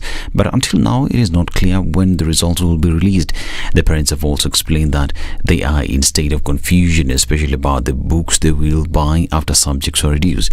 Many parents have been using the guidance issued by various schools before the schools closed last year, and which was issued before the government intervened and reduced the number of subjects. Here are the voices of parents from Kakamega County. By the way, kuna subjects ambazo wamepunguza na mpaka sasa hivi hatujajua ni gani sasa nafaa ununue gani na gani ufai kununua. Tumechanganyikiwa kidogo. but sasa tunaomba kwamba wakati ujao government tupange mapema so that kama wazazi tuweze kujipanga, kwa sababu hali ya maisha ni ngumu. Serikali haijatoa mwelekeo kabisa, ni gani wamereduce, ni gani hawaja reduce. Pia wazazi wa grade 7, grade 8 wako tuna hiyo shida sababu hawajui nini vitabu gani wananunua, ni gani hawanunui. So ningeomba serikali ijaribu kutuambia, Ministry of Education iharakishe, fast track, tuambie kwamba subjects hizi na hizi zimetolewa, hizi ndio zinaendelea, ndipo sasa tuweze kujipanga tununue vitabu vile vinahitajika. Na pia results za grade 6 zitolewe mapema ndio wazazi waanze kujipanga. Unaona, inatuacha katika hali ya taharuki, hatujui watoto wetu wanaenda shule ama watakaa nyumbani. Nandi Senator Samson Cherargei has challenged top government officials from Rift Valley to deliver on their mandate instead of focusing on supremacy battles and political succession in President William Ruto's backyard. Cherargei claimed that some political and government leaders in the region were concentrating on the supremacy battles and as if Ruto was about to exit from power. He said among the Kalenjin community it was taboo to discuss the succession of a person who is still in power and alive. Cherargei has been engaged in a lengthy public spat with the Road CS Kipchumba Murkomen over what he terms as poor performance by the CS. Narok Senator Ledamo Lekina has raised a red flag over alleged grand misuse of public funds and abuse of office by Governor Patrick Ole Ntutu. Speaking to the media at his Erokule home after meeting with his new Senate oversight team, Ole Lekina alleged that Family Engineering, a Nairobi-based company, was awarded a 1.6 billion shillings tender to supply earth-moving equipment for Narok County, but efforts to stop it were thwarted. Ledama says he gave 2 to 21-day notice to produce all payment records for verification, singling out tourism, where he claimed a massive drop of international bookings due to increased prices and runaway corruption. And the Directorate of Criminal Investigations has arrested 5 suspects linked to the selling of contraband milk powder. According to the investigative body, the 5 were arrested in Eastleigh, Nairobi following an undercover operation. DCI says they had some of their officers posed as buyers and made a deal with the suspects to buy milk products worth 815,000 shillings. The officers, who only had a down payment, are said to have requested the furious sellers to let them get the balance, which provided leeway to call the investigative teams and arrest the suspects. And Defense Cabinet Secretary Ednah has condemned the supply of shisha in Kenya, asserting that anyone involved in such activities should face legal consequences irrespective of their social or political standing. Duale emphasized that individuals running shisha establishments, commonly known as shisha dens, should be held accountable for their actions without any special consideration based on their political affiliations. Duale made it clear that the law should apply uniformly, emphasizing regardless of status and political affiliation, owners of shisha dens must face the law. The joint operation to crack down on shisha smoking was carried out by officials from the National Authority for Campaign Against Alcohol and Drug Abuse and the police force. Now, the family of Gershon Kirima's family has said it is reluctant to evict families from its 1,000 acres in Njiru. The family said in a statement it has offered the current occupants the right of the first offer to buy the plots they occupy. Hundreds of families live on the 1,000 acres that the Environment and Land Court last year ruled belongs to the family of the former Starehe Member of Parliament. This is Newswire. Dennis Azeta. Good morning.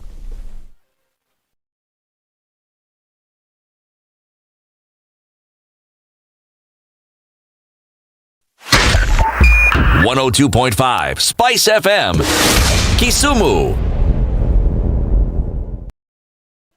All right, a few minutes after 8 o'clock and traffic still busy. Certain parts of the city today on the Thika Superhighway heavy all the way through towards the CBD as you're coming in from Murangaru. So that's heavy right from Survey moving out. As you're coming in from Clay City out towards Kasarani, you'll be okay.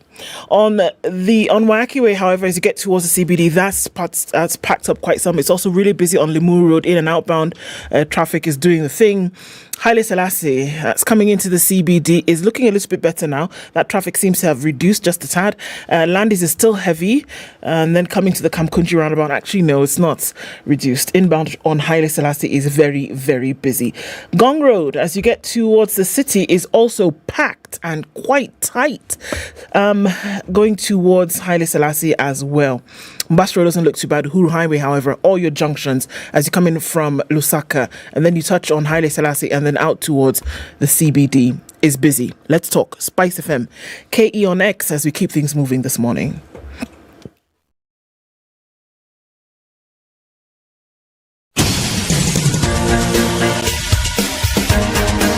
This is the Situation Room, the home of hard-hitting political commentary and penetrating insights about the state of the nation. This is a talk radio experience like no other. The Situation Room, a place for hard truths, debates, and elevated conversations. The Situation Room, witty, political, engaging, deep, controversial. In the room, we have C.T. Muga, researcher, academic, seasoned political observer, a fountain of wisdom in these politically uncertain times. Ndu Okoh, Nigerian by birth, Kenyan by choice, communications expert, Pan-Africanist, a truth seeker and believer in people power, and Eric Latiff, agent provocateur, the man in the chair, seasoned journalist, news hound, a man who believes in punching up, not down.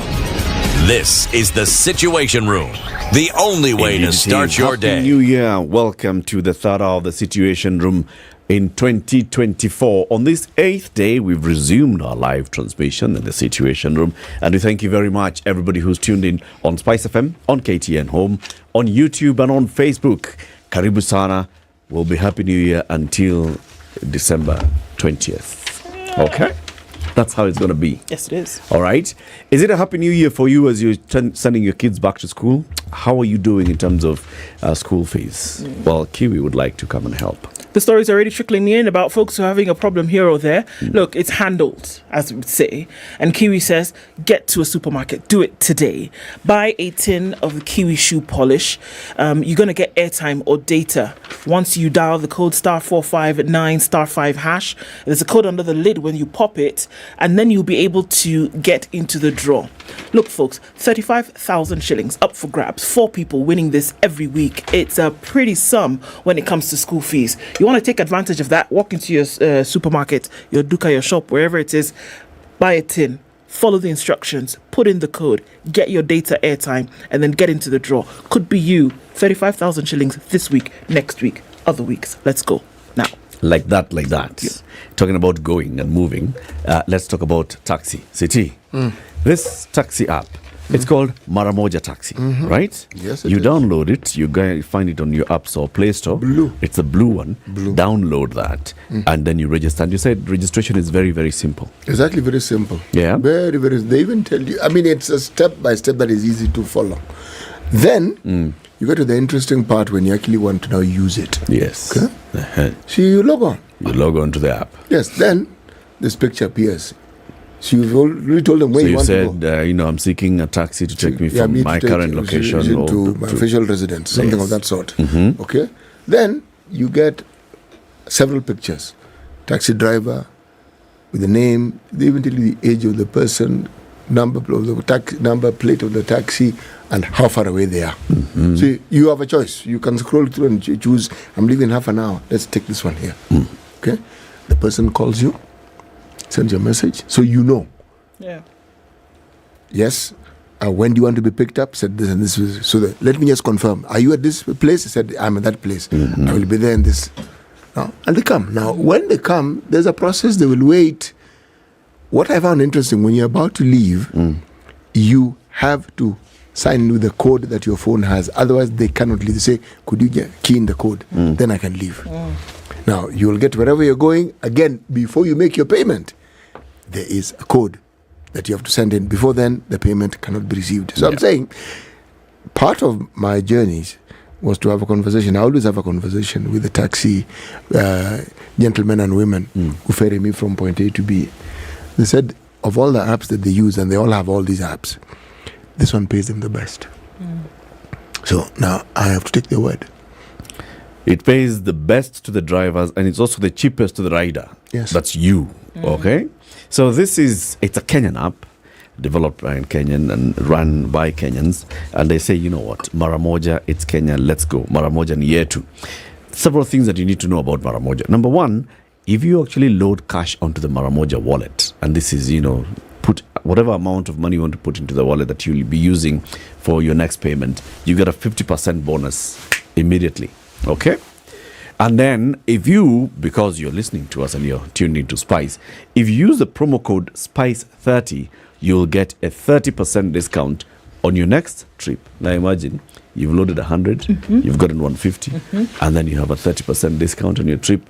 So basically they've given you 80%. You pay 100. Like that. Yes. Just use the promo code SPICE30, you get a 30% discount on your next trip. Let's begin the year and looking at what we need to be thinking about in terms of our governance. Our next guests, Okoh Mtata, the Senator for Busia County. Happy New Year, Senator. Happy New Year to you. Good to see you. Thank you. Karibu sana. I'm happy to see you. How was the festive season for you? I was lying low. Yeah. Chini ya maji. Me and my God. In Busia or in Nairobi? Nairobi. Okay. I did not travel up country. Karibu sana, it's good to have you here. Asante. City will welcome you with the day's proverb. Listen to the proverb, it's in Kiswahili. We want you to translate it to English, and then you give us your interpretation of that proverb. Our proverbs of the whole of this week come from the country of Kenya. The Republic. The independent republic country of Kenya. Okay, the multi-party country of Kenya. Si lazima kuzima taa ya mwenzako ili yako ionekane. Si lazima kuzima taa ya mwenzako ili yako ionekane. Yes. You can say ndiposa. Yes. Senator, how would you translate this into English? Well, I looks to be dealing with small rooms. When you talk about mataa, you're talking about a small room. But for me who engages in the cosmos, it is said that the stars are never bright when the moon is full.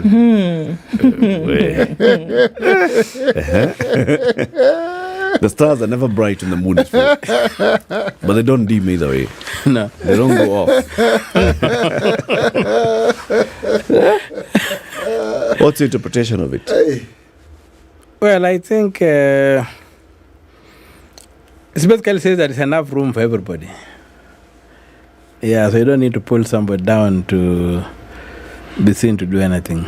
Just do your thing. Do your thing. Yeah. There's enough for everybody to do. Okay. In the creation, sharing in the creation of God. We are co-creators, so, and there's enough room for everybody. Right. So you don't need to cut somebody's feet down for you to succeed or to mudsling or to do whatever. So it basically is a proverb that calls for harmony. It's room for everybody. Like in an orchestra, all those voices, all those instruments have a place. And if you had just one instrument, you can't have an orchestra. So you need all those things. So I think that's what it is basically telling us. Yeah. Interdependence. Yeah. and working relations. Synergies. Yeah. Teamwork. It goes very well into our conversation then. In fact, in where you sit as Okoh Mtata, as a senator, and also as a defender of the public interest. Do you feel that sometimes the three arms of government are trying to dim one another so they can remain the only ones that are shining?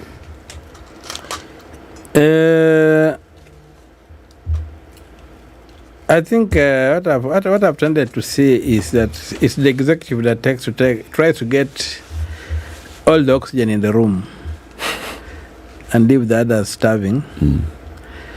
So I think that's why the problem for me is that the executive, because it controls the purse and it controls the means of violence, tends to want to behave like the only organ available in the state. Like when you talk of the government, it is the government. And that's why even you realize that in common literature, you'll find the people referring to the executive as the government. Yeah.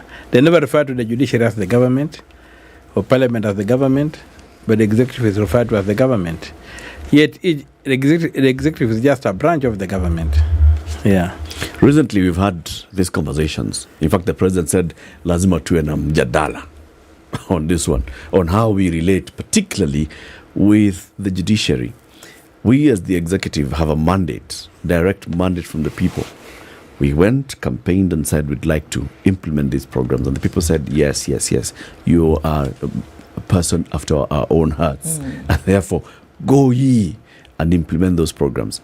And then people like Omtata and Eric and others are going to court and halting them.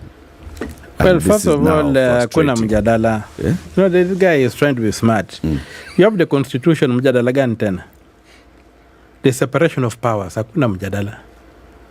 That should come out very clear to the president. Hakuna mjadala. What do you mean? Mjadala wa nini?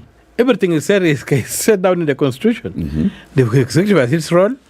The judiciary has its role. Parliament has its role.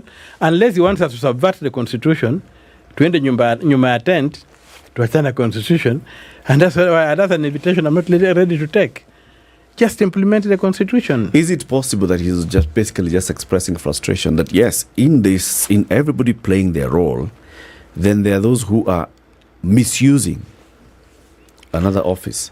No, I don't think. And misusing the process of the court, which ends up undermining the job that I have to do. The president, the court is just an adjudicator.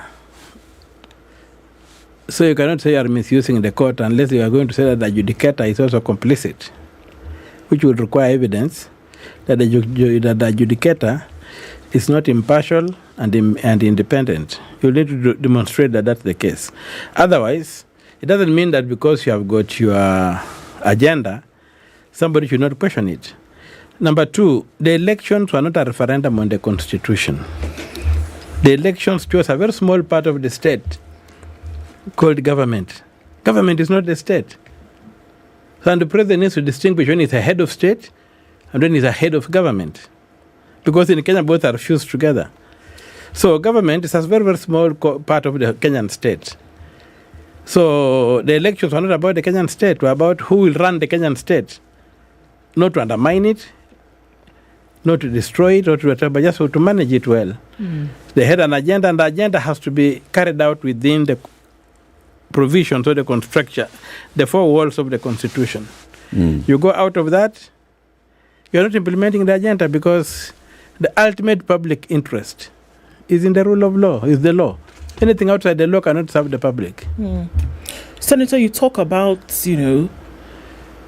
basically implementing the Constitution. Yes. If you look at Chapter 7 of the Constitution, representation of the people, that's one of the things that you've, I think held quite closely to your heart in the different ways in which we've seen you come through.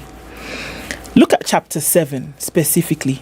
How do we say that this plays out in the Kenya that we live in from today, whereby the representation of the people has been subverted, as you say? How should it be according to what the words of Chapter 7 actually say?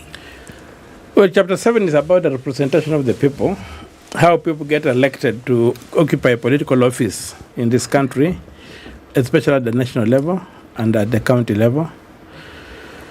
One of the biggest tragedies that happened in this country is that we have this constitution, which in some aspects is purely technical, in some aspects is what you'd expect in a constitution.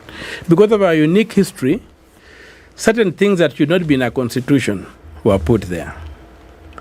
You get something like, just to step aside a bit, you'll get something like in a public procurement. Where would public procurement be in a constitution? Because our history is one of massive abuse. Yep. And I think the last time I counted, I had seen that in the constitution of Morocco, South Africa, Kenya, and the Philippines. And if you look at the history of those countries, have got issues. So there are purely technical matters that were put in our constitution that require that after the promulgation of the constitution, our judges should have been taken through the technical aspects of the constitution.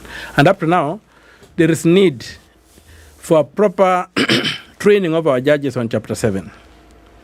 What it entails, what it anticipates. Because when you look at the judgments that have come out, especially in presidential petitions, you find a very frustrating lack of understanding by the judges of the technical issues in Chapter 7, and the same for Chapter 12 on public finance.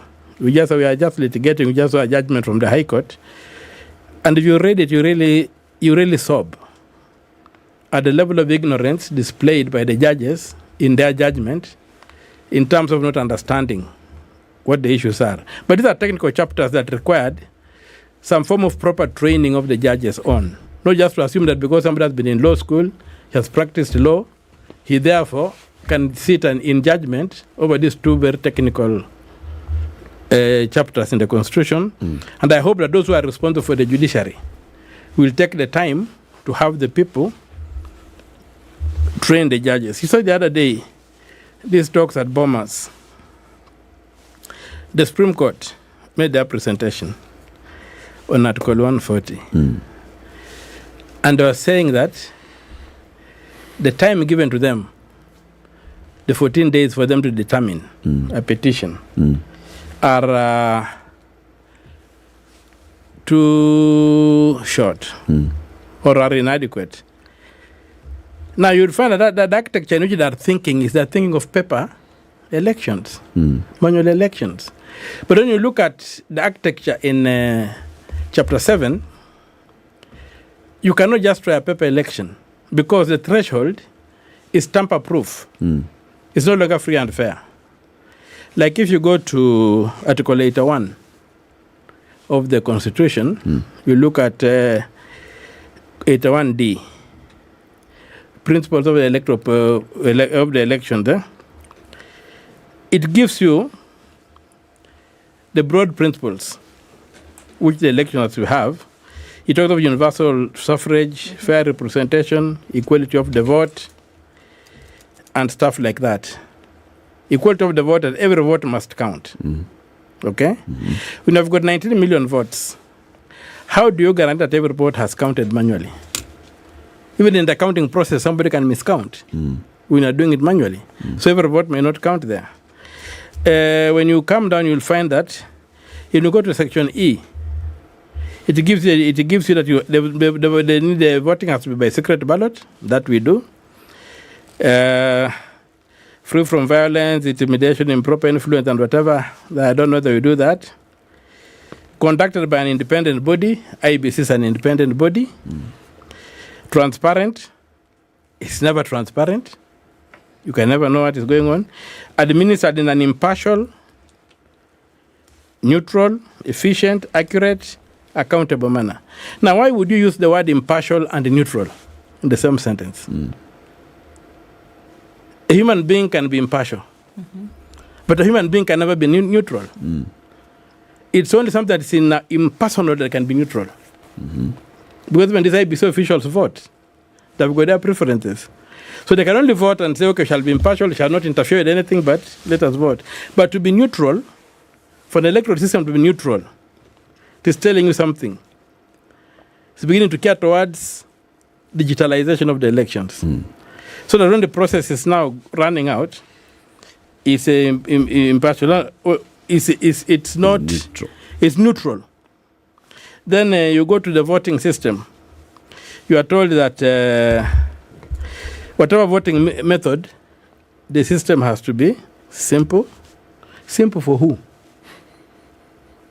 Simple for who? For the voter. Yeah. Yes. Number two, it has to be accurate. It has to be verifiable. By who? Who verifies it? It has to be secure. It has to be accountable. And it has to be transparent. Now, when you are running a vote, like last election, we had 19 million registered voters.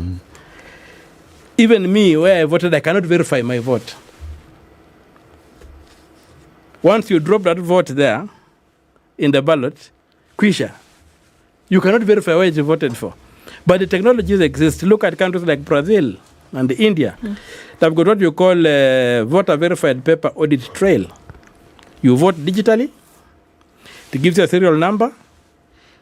you can go on the website of the electoral body and verify that your vote was really assigned to the candidate you voted for. Essentially track your vote. You can track your vote. Yeah. Verifiable.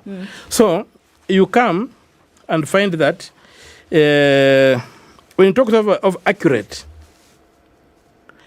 the level of accuracy in these elections is very high. It's no longer free and fair. We talk of tamper-proof. Accurate. What's the level of accuracy that is required? In Kenya, you win an election by one ballot. Be it an MCA, 100 votes. One person gets 99 votes, the other one gets 100 votes. The person who got 100 votes wins. Yeah. So the level of accuracy is 1 vote. And the higher you go, the more the demand on accuracy, because even the presidential election is determined by 51% Plus 1 vote. and 1 vote. Yeah. So in 19 million votes, the IEBC is supposed to ensure that they've got the results they give us are accurate to 1 vote. That cannot be done manually. It's impossible. So it must be a digital election. That's what we are looking for. Now, when you have this digital election architecture and you understand it, you'll also find that in our constitutional structure, you don't have spoiled ballots. Why don't you have spoiled ballots? Because when it's a simple election, if I am, let us say, people earn low income like security guards. I'm a security guard working in Mombasa. I want to go and vote for my brother who's an MCA in Matayos or in Mandera. Today, you must save, you must travel to go and cast your vote. But if it's a simple election for the voter, you would simply go to the voting booth, and that KIMS kit, you click on it, you select the electoral, the vote to the ward where you want to vote, the candidates pop up on the screen, you select your candidate, and it's taken, and as it goes down, it's also removed from the national database. So that, you know what you have now? We have got the database, but it's like having M-Pesa, putting your money in M-Pesa, and then being told you are in Mombasa, okay, travel to Busia to go and withdraw it. Arrant nonsense. So, we need to make this thing simple, verifiable. Now, when you come back to accuracy, the 1 ballot that is important, that 1 ballot must be accounted for, must be transparently demonstrated. And that can only be realized through a digital election. And so when the judges are given 14 days, the architecture is digital. So when I'm given 7 days to make up my case as a petitioner, and the judges 14 days, the architecture is digital, so everything is here. So the problem then is not even with the judiciary. No, it is in one way. Let me get why it is. Because in Raila 1, the Supreme Court made a declaration that is totally difficult to comprehend. Which one is Raila 1? 2013? Yes. There was a provision there that technology is unreliable. Technology fails. Technology is not unreliable. Technology never fails, except when it encounters one of the 3 or a combination. Incompetence, negligence, or sabotage. That's when the technology fails. If I go to my car and I crank and it doesn't start, doesn't mean technology has failed. It could mean I've not serviced my battery. It could mean I don't know how to start a car. Or it could mean somebody has snipped the wires. You see? So that is declaration by the Supreme Court that technology does not work. Needs to be retracted. So as to justify the elections. Number 2, the Supreme Court also entertained something called spoiled ballots. I don't know if you remember the fight over spoiled ballots. Yep. Says they don't work. Why did the Supreme Court get that? In the Constitution, there's no spoiled ballot because the electoral structure is digital. So they begin creating problems, and that's why I said there was need to take our judges through the technical aspects of Article 80 of Chapter 7. You need to do that. And who take them through this? There are people, we have so many experts in this country. The people who design that chapter, there are so many experts in this country. Say they do it, but you still go ahead and have a manual election, and you come before them. Now, once they have done that, and they declare in manual election and null and void, nobody will hold a manual election in this country. to eliminate the cost of printing papers, eliminate the need for having all these so-called agents, eliminate all these things, and all people would require to do. But why doesn't the Constitution just say digital election or electronic? No, it cannot say digital election. Why it not? Says, no, because technology changes. Yeah, why? It says whatever system will be used. Tomorrow, we might have chips in our minds. So you can vote by just thinking. So why does the Constitution not expressly say have a technological Yes, because election? it doesn't say that, because it says whatever system is used. Including manual. No. It says whatever But system does it exclude manual? No, it doesn't exclude. It says whatever system it is used should achieve the following thresholds. Now, those thresholds cannot be achieved manually. But in the future, beyond technology today, digital, we might invent something better than digital, and so we use it. The Constitution sets the floor. It doesn't set the ceiling. And the paper manual does not make it to the floor. Let's take a break. 28 minutes to 9. Okoh Mtata is a senator for Busia County. He's here. Today, we are talking about Chapter 7 of the Constitution. And he's asking, what system of government then do we want that really, truly serves and addresses this Constitution? Back shortly. Good morning. This is the Situation Room, the only way to start your day. Is safety your top priority when traveling in a taxi? Look no further. Introducing the Maramoja Taxi app, the safest and most convenient way to get around town. Whether you're headed to work, a night out, or just running errands, Maramoja Taxi app has you covered. With Maramoja Taxi app, every time you top up your wallet, you get 50% more. What are you waiting for? Download the Maramoja Taxi app and use the code SPICE30 to get 30% discount on your next ride. Ride smart with Maramoja Taxi app. Maramoja ni yetu.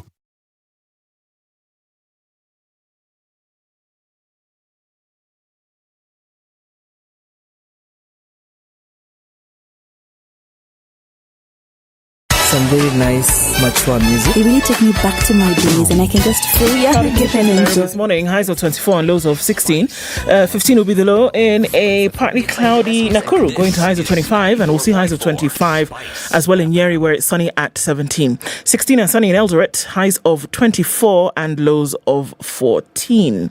Into a partly sunny Mombasa, 27 with highs of 32, and Malindi, we'll see sunny conditions with highs of 32. Kisumu, sunny at 23 with highs of 29, and it'll go to highs of 29 as well in Kakamega, where the sun is up at 20. Into Kampala, where it's sunny at 21 with highs of 29, and Dar es Salaam will see highs of 31, or it's sunny through Monday. At 17 degrees, Johannesburg is cloudy, highs of 27, 26 degrees and sunny in Mogadishu, and 13 and sunny in Addis Ababa. Mostly clear at 26 in Lagos with highs of 33, and at 24, Kinshasa is cloudy with highs of 31 and lows of 24.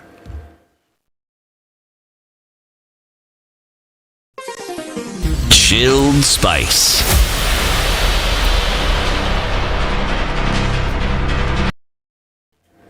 All right, still a busy morning from what we can see. This getting in from Langata Road towards Uhuru Highway, there's busy traffic, and coming in Airdrum, it's also heavy. Folks trying to get into the city by all means necessary. Haile Selassie, all right, so we're back there again, and at that Kamkunji roundabout, it's crazy. In and outbound traffic has piled up, though it's looking a little bit better as they come out on Jogo Road, but Landy's going towards Haile Selassie is busy. It was busy on Kangunda Road earlier, still is now. And as you're coming off of Thika Superhighway, you get towards Muranga Road and then on to Globe Cinema. There, as you're getting into the CBD, very, very busy. It's busy on Limuru Road, coming out of Westlands. The same thing as well. We're in traffic hour and it's proper. We'll talk SpiceFM, KE on X.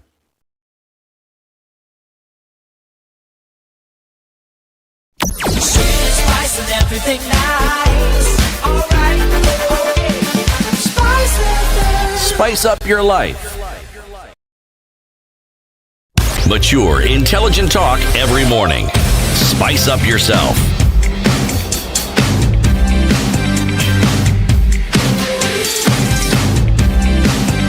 Mornings done right. 94.4 Spice continues. We are talking about our system of government, our constitution, and one of the big public defenders is in the studio. Okoh Mtata, the senator for Busia County. I hear you expressing frustration, Okoh, with the judiciary. Well, I think I'm not frustration. I think it's concern. But as all other things, we need to build momentum outside of the structures. I think this is one area where you need to have direct engagement. Go back to Article 1 and deal with the people directly. And we are planning on that. We want to do serious civic education on Chapter 1, on any Chapter 7, so that we can make it impossible for anybody to hold a paper election in this country, a manual election in this country. And I think we are starting it this year. We want to do a proper, to get people to understand really what is the architecture of Chapter 1. And this architecture runs throughout the Constitution. Talk about referenda. They tell you have to present 1 million signatures. First of all, IBC doesn't have a capacity to verify even a single signature. But even if they had, any institution, give them 1 million signatures to verify, it will simply crash. They need several years. So, but if it's a digital network, then people just present their biometrics. If those who collect the signatures are given the gadgets to collect the signatures for referendum biometrically, it is something that will be done in a day. Right now, they don't verify those signatures. They just play around and say, okay, we have seen that the IDs are there. They look at the IDs instead. But the Constitution requires you to verify the signature because I can impose myself using somebody's ID. So, the requirement for a digital electoral system is there. And even if you go further, the question of public participation in Article 10, which basically requires us to hold referenda on issues, can be easily done if we had a digital voting system. Then the question is posed in Parliament and people will throw their ideas there. Then there's direct participation and then there is also the other way. So unless we implement that, it's going to be a cock-up in our elections. The standard is tamper-proof in the Constitution. But the IBC is working towards free and fair, which was seen that free and fair is impossible in a culture like ours. Okay, so that's an interesting point, Senator, because what I wanted to ask now, if the Constitution states tamper-proof, right, that means now we're looking at the element of manipulation by humans. Right? Because there's error, which is normal, which is natural, but then there's manipulation, which is then intentional. So when the Constitution in Chapter 7 talks about tamper-proof, what we're trying to say that the elimination of this human manipulation then becomes what you're after. Yes, what you're after. And are we saying then that this digital process then is what is going to deliver this tamper-proof scenario that the Constitution envisages? Yes, and for one reason. You can tamper with the elections. You can even program them to cheat. But the difference between them and the people who cheat in the dark rooms is that they will say we are cheating. When you open the server and you look, the algorithm will be there saying we are cheating, we are cheating, we are cheating. And that's how the tamper-proof is achieved. So any human interference to tamper will simply open the server and it will be exposed. It will leave a trail. It will leave a trail.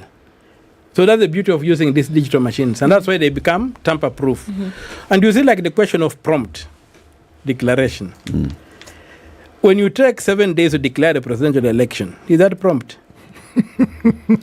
Well, in the larger scheme of things, yeah. In Brazil, the other day in Brazil, they held an election of about 500 million voters. How long did they take them to announce? How long was it? Less than an hour after the last ballot was cast. And the election stood, and they said anybody who has any questions, I'll do that. They ran digital elections from 88. They've been running digital elections.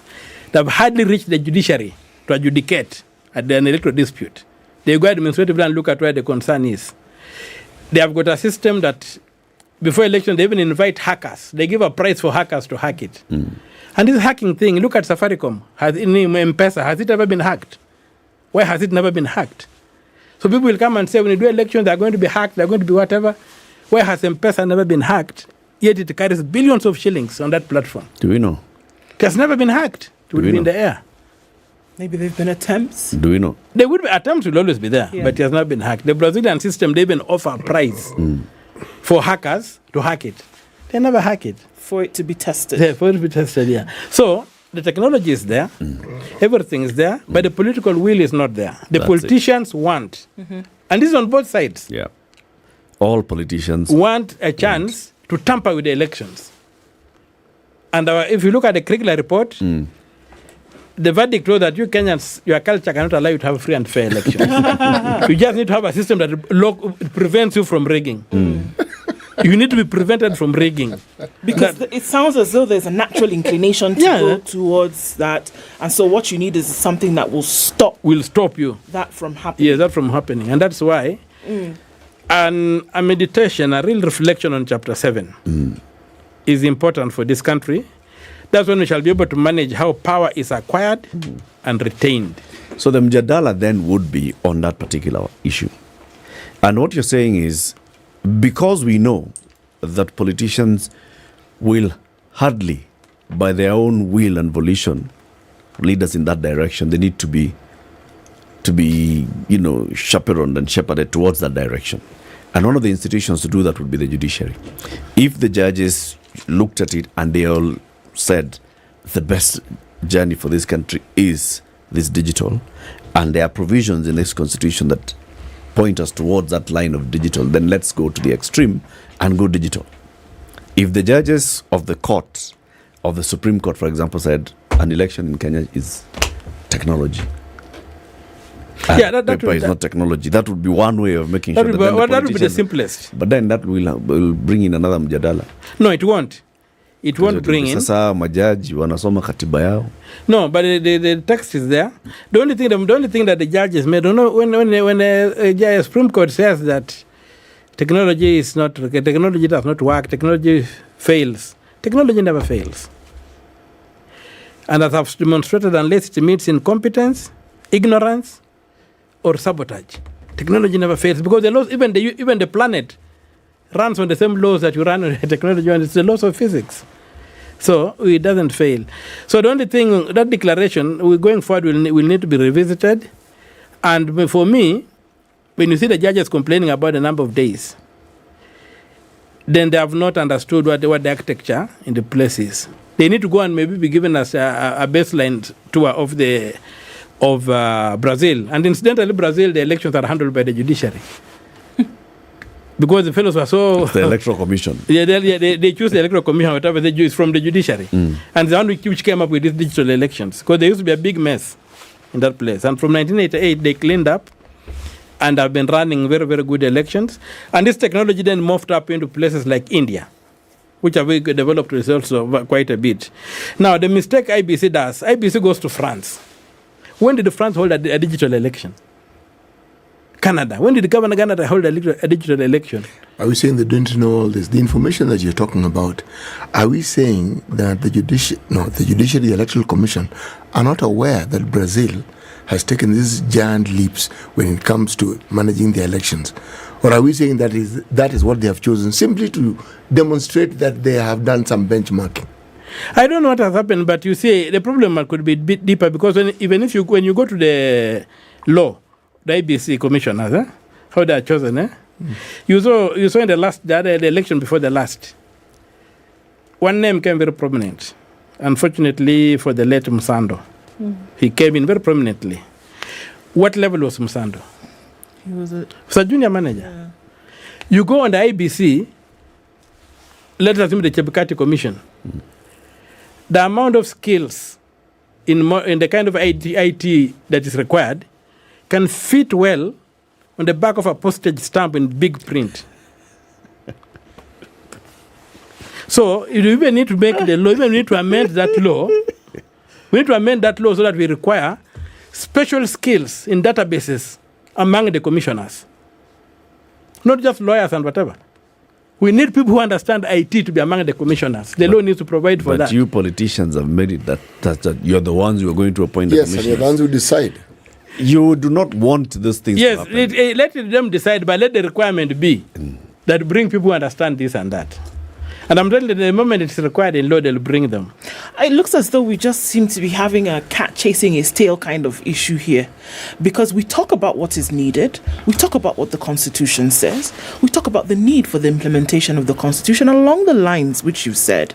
And somebody's asked an interesting question, which I'd like you to talk about as well, where it says, why should we always hide behind the Constitution? So let that burn for a while. But then here we talk about the things that need to be done.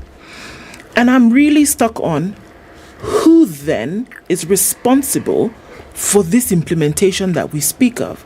We have a legislative body in the name of Parliament, which is supposed to do some of these things. We have an executive body who is supposed to make sure that all of these things fall into place. But it's so everybody's looking at the other, or not even looking at it at all, and realizing that it is important for this thing to happen. Yes. You've asked a very important question, and the salvation, the answer is in Article 1. Article 1, that's where the people can exercise their power directly, or they can delegate it.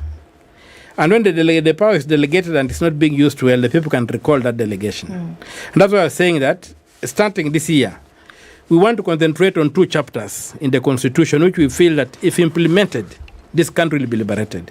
That's Chapter 7 and Chapter 12 of the Constitution. Chapter 7 on how people are elected into power, and Chapter 7 how money, our taxes are used. Like you find that with the Treasury being part of the executive, when you look at Article 225(1), the Treasury and the Minister of Finance are 2 distinct bodies. But when Parliament in 2012 was enacting, in 2012 was doing the Public Finance Management Act, they retained the old system, whereby the Minister for Finance is in charge of the Treasury, and because the President appoints the Minister for Finance, therefore the President owns the Treasury, and he can go around the country declaring, we are going to put a road of 200 million here, 400 million here, 500 million here. From where? Because he's carrying the Treasury in his pocket. But if we do what the Constitution requires and separate the Treasury from the executive, so that he also has to go and beg for money to do his projects, then the budget will have a meaning. Otherwise, why do you pass a budget and the President runs all over the country declaring his own budget that is in his head with no reference to the budget that Parliament passed? You see? So that's why I'm saying that we need to concentrate on Chapter 12 and 7. Chapter 7. And that will sort out this country completely once we implement those 2 chapters. This business of saying that we need to create laws to create a leader of opposition, do whatever, is arrant nonsense. Senator, I want to take you back a little bit. This matter of there needing to be some knowledge infused into the judiciary, and you said there are enough experts who can actually do that within the country. Yes. Do you think the judiciary is aware that they lack this knowledge? I don't know if they are aware that they lack this knowledge, but from their own pronouncements, they lack it. When they say that they expand the time for us to look at the case, it means I've not understood the architecture that is used in Chapter 7. So there's that clear, when they declare that technology does not work, or that the technology fails, honestly, to any scientist, tell him that technology fails, then why would you be in a plane flying 1,000 meters away? Because it fails. That's why flights are grounded by the... No, they get grounded when there's negligence, when there's ignorance, or there's sabotage. Which causes what? But you can deal with those are human elements dealing with technology. You can deal with those elements of negligence, incompetence, and sabotage. You can address those. But don't pronounce that technology fails. Technology never fails. It is human beings who fail to apply technology. And so we need proper training and proper discipline. And people with technology just go. That's why people are able to go up to they went up to the moon and came back. The arm of government you belong to, how does it relate to the arm of government that we refer to as the judiciary? I ask this because there's a gentleman who heads the Judiciary Academy. That is where judges go to brush up their knowledge and probably infuse now. I asked about the relationship because if you have this awareness and you know and you can understand it, should this academy not be the sort of place where such knowledge is then passed on? I fully agree that that's the way it should be.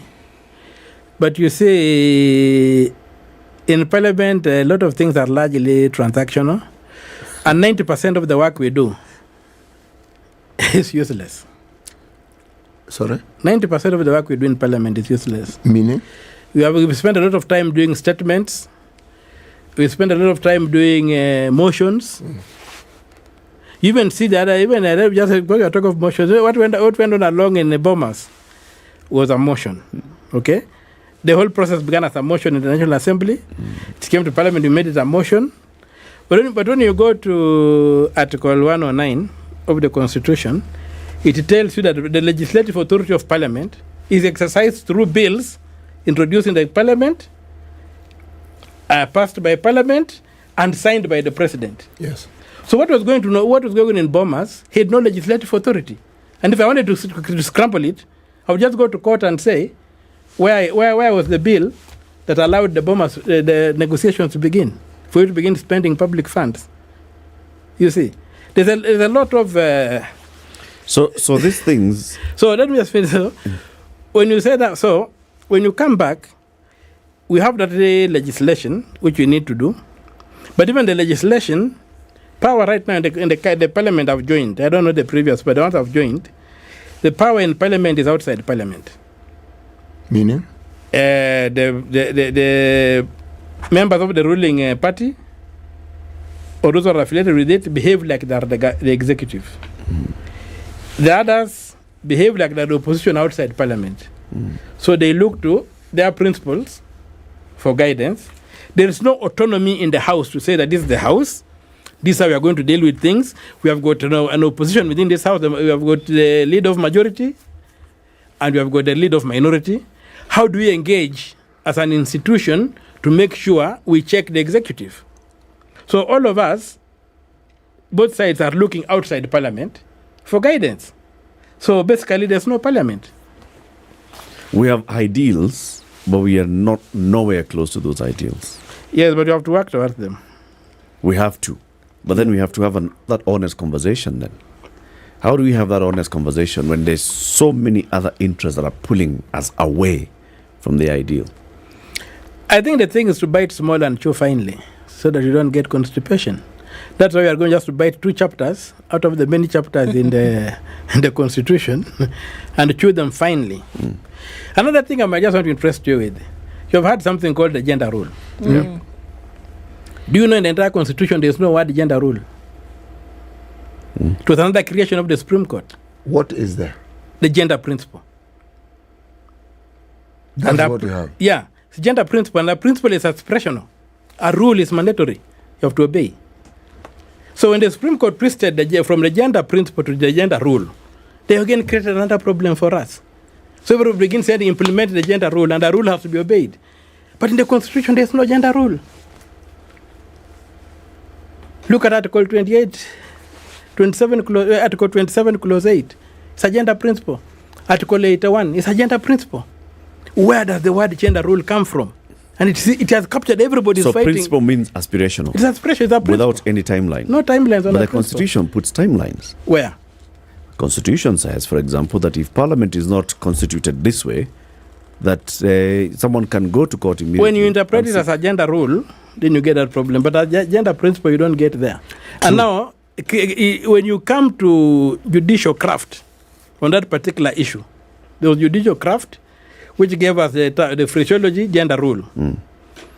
But you realize these things were there during the review momentum, when they are doing judicial review. The people, for whatever reason, allowed it for the county assemblies to have that balance in the assemblies. But for the national institution, they removed it. You see. Just the same way with the, and me, I'm a textualist, just the same way with the question of homosexuality. It was there when it was proposed during the review. The people removed it. So how would a judge today sit down and address homosexuality? He should tell us that that's a political issue, take it to Parliament. If you want it, since the people rejected in the process of review, take it to Parliament and let now Parliament deal with it. It cannot be introduced through the judiciary. The same thing with the gender issues. It was clearly removed from the proposal, and they said the National Assembly will be like this, and the accommodation was we shall have nominations. Like in the Senate, we have got about 20 nominations. We have 16 of which are women. Yeah. To address the question of gender. Yeah. So you cannot then come up and say that Parliament as it is today is not properly constituted. But when you go and introduce the word gender rule out there in Article 27, Clause 8, and in Article 81, then it begins becoming a problem. There's a rule here. How are you obeying it? But is that not the problem that we get when a matter goes to court and that is the interpretation? It's a good example you are giving. It went to court, they interpreted it that way. Are we challenging the It interpretation? went to court through an advisory by Githu Muigai. An advisory by Githu Muigai, who went to the Supreme Court to seek an advisory, and he asked the question, will the gender rule, he began the word the gender rule. He began with us, with introducing the word gender rule. Will the gender rule be applied at the 2013 elections or later? You see? Yep. And that's how now the debate begins. But the normal way that the judiciary functions, you begin in the High Court, which is adversarial. And you see this advisory, and in fact, I tried to join that particular motion when the made advisory. I was thrown out because I was not an institution. But interestingly, that time I was using a lawyer. My lawyer, Kanjama, because of what the proceedings we had made, the court felt they were so important that they retained my lawyer. Now, how do you retain my lawyer after throwing me out? Because he can bring value to the court. He could bring value to the court, but I could not fight because that the same day, that evening, that's the day I was attacked and left for dead in the streets of Nairobi that evening. But you find that now they take my lawyer, then they drop me, and yet it was me who was instructing my lawyer what to go and say. You see. It was not my lawyer who was instructing me. You see. So in that time, when they were doing that advisory, I looked at it and I went to bring those protestations, but I was locked out. So if this matter had begun in the High Court, and then of course again the Supreme Court, somehow in a cut and paste, they went and cut something from Wikipedia, put in that the advisory number 1, and made it mandatory that from Nauru, something called Nauru, some principality, now they made it mandatory that that advisory opinion binds all the courts, you see. So in that particular case, there's a problem. But if they had allowed that their advisories for whomever they're advising, but they allow the citizens to litigate this matter from the High Court, then all these things that I'm talking about will be ventilated so that by the time it gets to the Supreme Court, it is so distilled, you cannot have those errors being made. The citizens whom Chapter 1 gives the authority to do precisely what you've just said. Yes, and those are among the things we need to look at. As we conclude, Senator. Yes. What is it that you're asking Kenyans to do today and this year, 2024? So you're saying focus on Chapter 7, Chapter 12. Yes, that's my prayer. And do what with those chapters? Make sure that we are able to control how power is acquired in this country, and we also control how our public finances are used by those who are in power. That's the ultimate challenge the country has. How do we ensure that that happens? Once the people understand what's in those chapters, they will demand them. So that's why I think the route for this is direct to the people, go back to the people, get the people to understand this, and then we move forward and make demands on those, so that we can influence the legislation and all those things. And then we get to a point whereby the Treasury is independent of the politicians, the public funds are managed by technocrats, and the politicians can't misuse it. Number 2, elections are digital, human beings cannot interfere. Where there's any dispute, we open the servers and everybody comes and looks at it. We don't even go to the judiciary. We finish our things administratively. Open the server, check the issue. Move on. Yeah. Do you think we can do this by 2027? Yes, we are, and we're going to do it. By 2027? Yes, we are going to do it. Thank you. Senator Okoh Mtata is a senator for Busia County. He's been our guest this morning as we begin the new year. He's begun on that high note. He says, Kenyans, guys, we should be having digital elections. And Kenyans, that guy who's the Minister for Finance should not be the head of the National Treasury. Those two should be different. Think about that. Thank you, Senator. 9 a.m., time for the news. Keep it here for more. Spice up your life.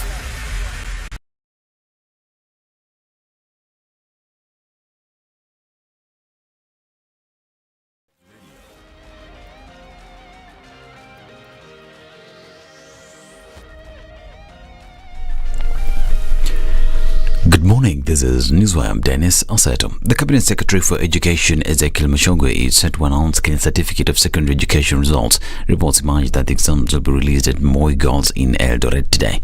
In December, Mashogwe confirmed that the 903,260 candidates who completed exams in 2023 will know their fate in the second week of January 2024.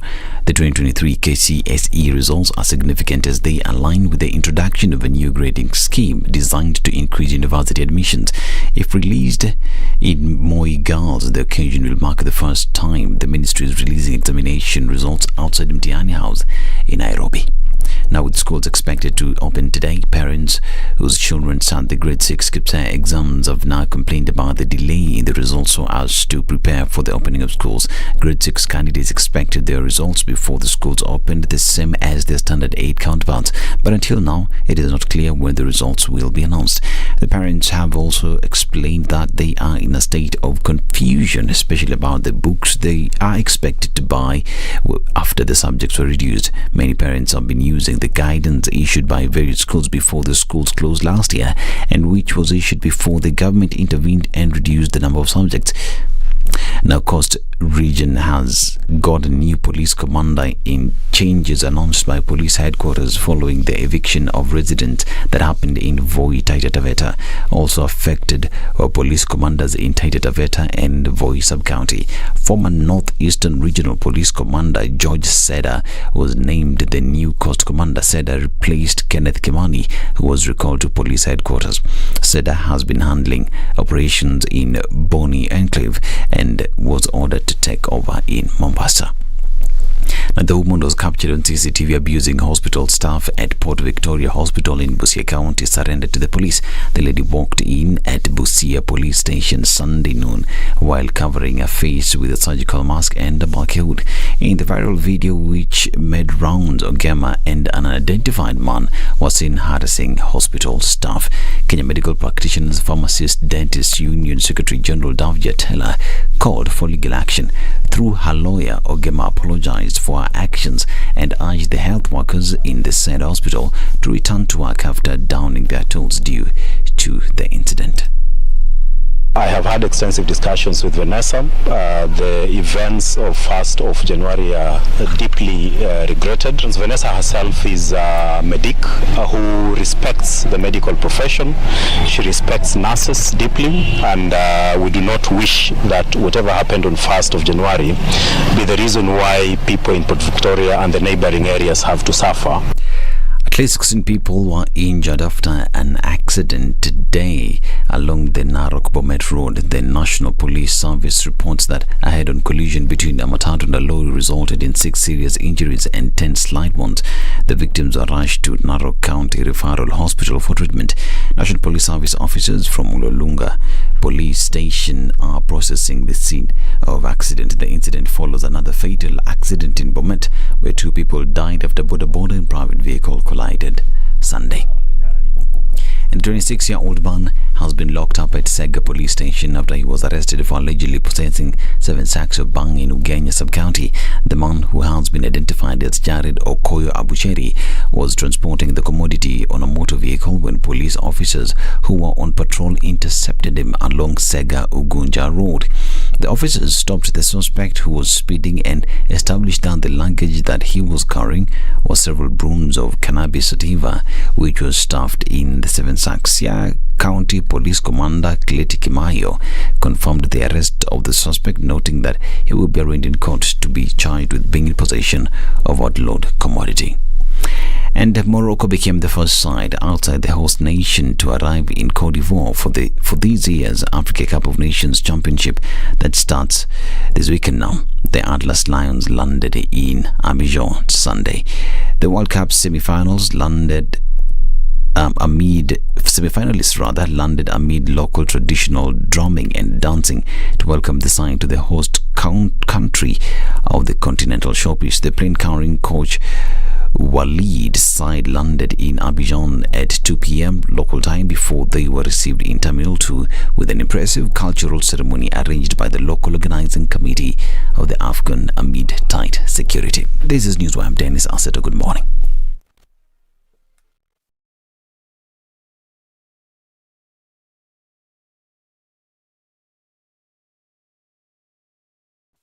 94.4 Spice FM, Nairobi. It's busy coming out of Westlands, getting into the city. Traffic is bumper to bumper all the way through. As you're trying to then approach Westlands, and that's inbound traffic, okay? So there's traffic also then coming off of the Thika Superhighway, just a little bit of that left. It's not too crazy. We're also looking at traffic coming in United Nations Avenue, then touching on Limuru Road. That's going to be busy because we know the construction now has resumed and everybody's back to work. On the Thika Superhighway, we're looking at traffic just from Survey going towards the junction that goes towards Wangari Maathai or towards Murang'a Road. Apart from that, I think we should be okay. Jogo Road is still busy. Landis Road is still packed. Getting through towards Haile Selassie, in and outbound traffic is still doing the business. And Uhuru Highway will be busy for most parts of the morning. We're going to keep an eye on things. Let's talk on Spice FM KE on X.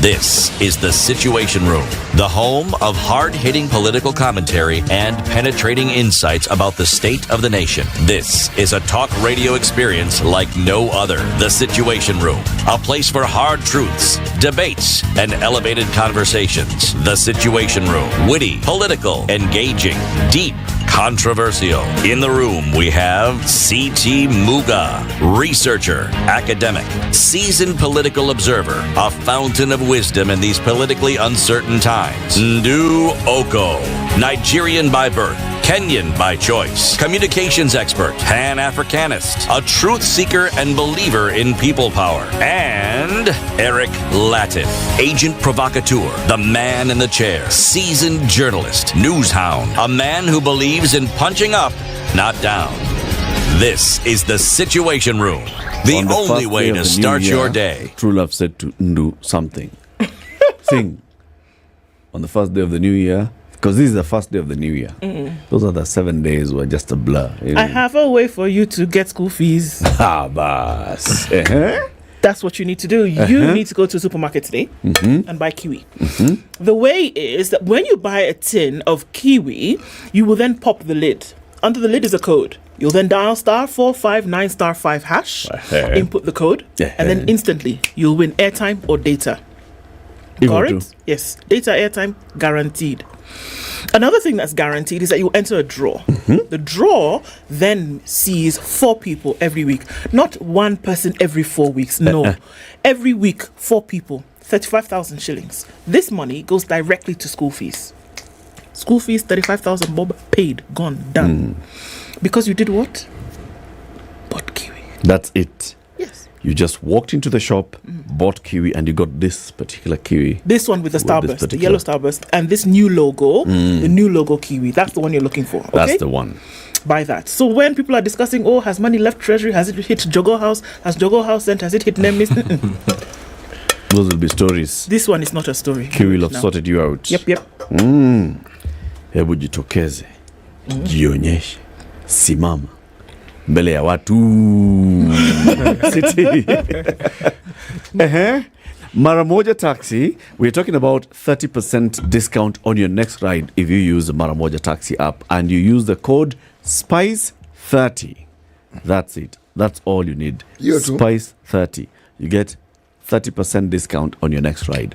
Also, if you load cash onto the Maramoja wallet, how much do you get extra, City? 50% of whatever amount you load, and you can use it whenever, wherever, as long as it's on a Maramoja Taxi. Then the other thing, City, as well, you're telling us is once you hail a cab, you see the various options that are given to you. Yes, not these microscopic pictures that you have to squint to see. It is clear. Not the one where the app actually selects the driver and then tells you so and so is coming. No. You decide. You're the one who chooses the driver that you want. And you're told how far away they are in terms of minutes. So you can decide, I'll be ready in 10 minutes, in 5 minutes. I want this one. You choose your driver. Yes, you do. You choose the vehicle, and the driver comes and the vehicle. Yes. And if you like that driver, then you can also just be using them even in future. You can request for them specifically. And say, this is my cab guy, and this is the one I want to use. It's a good thing, isn't it? It's a very good thing, actually. It's a very good thing. Download the Maramoja Taxi app today. Go to your App Store, Play Store, look for Maramoja Transport. Once you see Maramoja Transport, there will be several other Maramojas. It's a blue one. Blue. That one. Blue. Download that one. Register and let's get moving. Now, something is happening in this country. People are just feeling like they are just every left, right, and center. It's tax. There was news the other day. At now, you are growing cabbage. You sell your cabbage for 100 shillings. Better remove 5 shillings and keep it aside. Because? Sakayo. Nataka tax. Wamekata. There are some 8 Kenyans who have sued President William Ruto's government for wage slavery. That's what they're calling it, which they say has been orchestrated by too many taxes and levies introduced with reckless abandon, and they want the court to cap the taxes and levies that can be imposed on an individual at 20% and 30% for corporate. So they say all those taxes that I pay, they should not exceed 20%. Even I'm an individual. What taxes are those? One of those 8 Kenyans is here with us in the studio. His name is Kinuthia. Fanya Mambo Kinuthia. Yes, that's my name. Thank you, and a very good morning to you. Welcome to Kenya's biggest conversation. I'm happy to be here. I'm honored to be here on the very first day of the year. It's a beautiful place. It's a studio I've always wanted to be at. And I'm happy because the conversations here are the kind of conversations that shape this country. That's so the hot seat of the situation. Yes. Yes. Why Fanya Mambo? Is that your actual name? Like Majina ya M-Pesa? Those are my names on my ID. If you try sending some M-Pesa, it will give you those names. That you gave yourself or that your father and mother gave you? That life gave me along the way. And then I had to adopt them, make them part of my name. So yes, I am officially Fanya Mambo Kinuthia. All right. So what did you do with your name? Which Mambo did you What did you Fanya? The original name, Fantas. What Mambo? What did you do with it? I always say this. People define you by the way they look at you. Yeah. You have the people, their nicknames that just come from what you do and how you behave and how you are. So people looked at me and called me Fanya Mambo. It's a name I resisted for some time. Then along the way I said, there's nothing wrong with this name. It stuck so well. And I decided, you know what? This name is actually me. It defines me, it looks like me, it smells like me. Why not have it on my ID? And yes, I did the deed poll and the name is on my ID. This is what people call me anyway. Yes. And even if I go and tell people my name is Kinuthia, they don't want to hear. Fanya Mambo. They just call me Fanya Mambo. So Why? I'm happy to have that name. What were you doing? Is Everything it that you good. kept asking people to Fanya Mambo, or is it that they expected you to Fanya Mambo? No, I think they used to throw tasks at me that would happen, and then they would be like, "Ah, yeah, he did it." Got it and done. then they would get me another one. And then got to a point where people used to think I know everything. Where I want to, they would ask me anything. They would call me to help them with everything, and they still do up to now. Do you know someone who does this? Do you know someone who can do this? So yes, so I am Fanya Mambo Kinuthia. So you're the Mr. Fixer. Yeah, we get things done. Very good. Yes. To welcome you to the show, City has the day's proverb. City, Fanya Mambo. Couldn't resist, could you? Well, why do you from brother here? Huduma Center. Wow. I would not be surprised if you went west and found somebody called Huduma Center. Our proverbs for the whole of this week come from the country of Kenya. Si lazima kuzima taa ya mwenzako ili yako ionekane. Si lazima kuzima taa ya mwenzako ili yako ionekane. So first of all, Kinuthia, translate this into English and then give us your interpretation of it. For your light to be seen, you don't have to dim the lights of others. Yes. Yeah. Good. Yeah. What's the interpretation? My interpretation is there are people who think that the reason they are where they are is because others are up there. So you tend to think you have problems because others have money. And you know, this narrative went on for a long time, even during elections, where people were saying you are poor because some people are rich.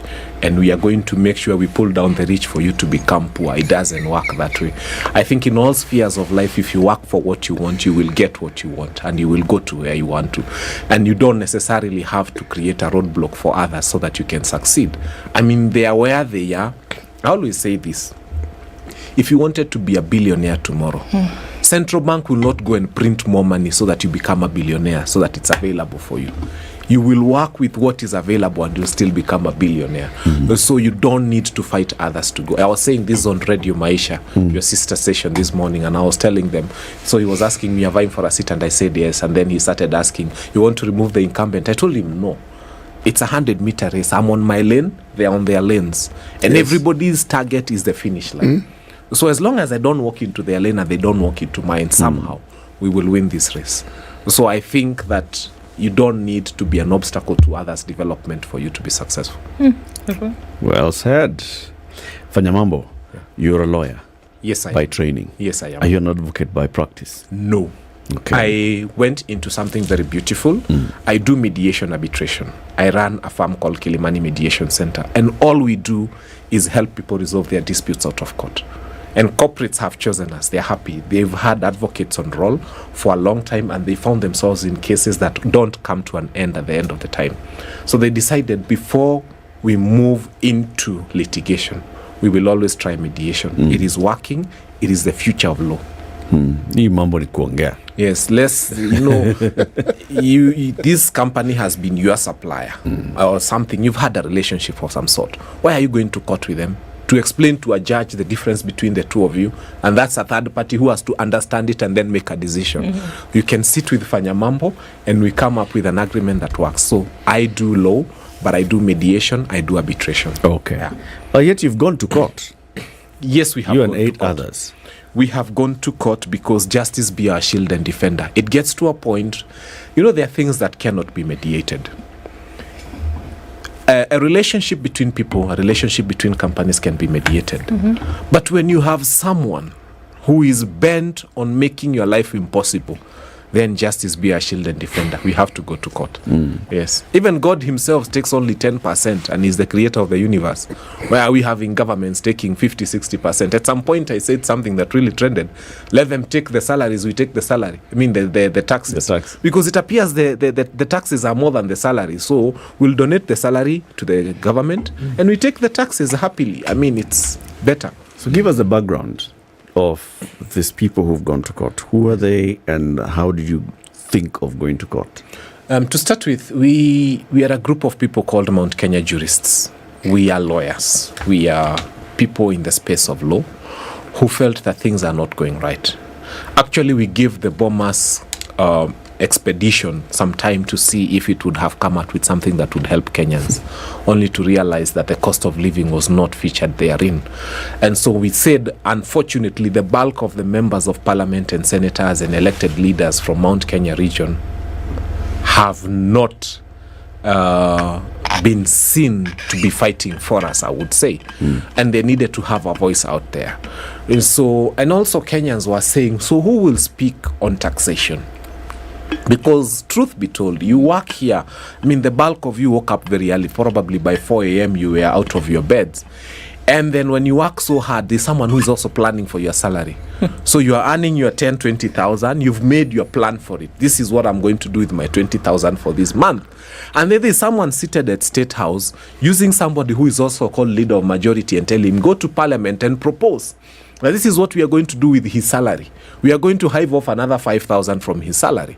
The sanctity of the salary must be there. We must get to a point where we say, wait a minute, I am the one who earns this money, and I was earning it for my daughter. If you ask me between building those houses you're imagining you want to build for me and me buying a white dress for my daughter, my priority is buying a white dress for my daughter. My daughter wants a white dress. Don't ask me why, but she wants a white dress, and I'm working as the father to buy her a white dress.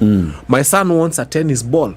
That is why I'm working, to buy my son a tennis ball, not to build your manifesto. Nobody asked you to campaign and give us a manifesto. That was your business.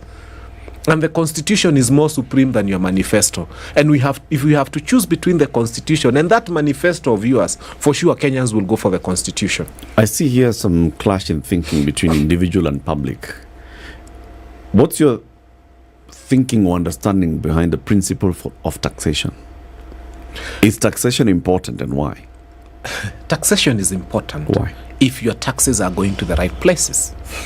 Taxation is important if your taxes are going to do the right things. We have been watching the news of late, And you've seen what the control of budget has told us about the amount of billions that have been going into travel and leisure and accommodation for these people. Why spend 139 billion in 1 year on leisure, accommodation, transport, and that for government officers, and then go and tax us to collect 70 billion to build houses? In fact, they should have just looked for 1 billion, add to the 139, they have double the 70 they needed, and use that to build double the number of houses if they needed to. Right now, we have a government that is evicting people from homes they have already afforded and putting them in the rain to build for them affordable housing. Look at the irony. You are evicting people from homes they've already afforded in Ngekumari and every other place. And then you are telling them, now we want to build for you affordable housing. So you build for me a tall house so that I can live somewhere in the air like a bird. I had always wanted to live in my own small house with my chicken outside. And I've never, in fact, it was never a dream for me that I would use an escalator to get to my house. Now you are putting me in a place where I have to use an escalator to get to my house. Kenyans did not ask for that. That was their idea as government. And so let them implement it through other means. Some of the affordable houses they are launching now were built by President Uhuru Muigai Kenyatta. We did not see this kind of taxation. We did not see people being evicted from where they were for those houses to be built. Why is it being done that way right now? So our petition still goes back to the issue of no new taxes. Actually, our idea was that until our matter is hard and determined, let there be no introduction of new taxes. Now people are taxing cabbages, surely. People are taxing you a chicken. They want to come and count your chicken and you pay 50 shillings for each chicken. They want to come and count your cows and goats and sheep. In fact, item number 4 in our petition is that KRA officials need to give you a 14-day notice before they come to your house. This is what we want the court to rule on. Because somebody just appears at your house and you have to stop everything you are doing because they think they are important and because they think they are KRA and they can come and count your chicken. In fact, they even introduce chicken diseases.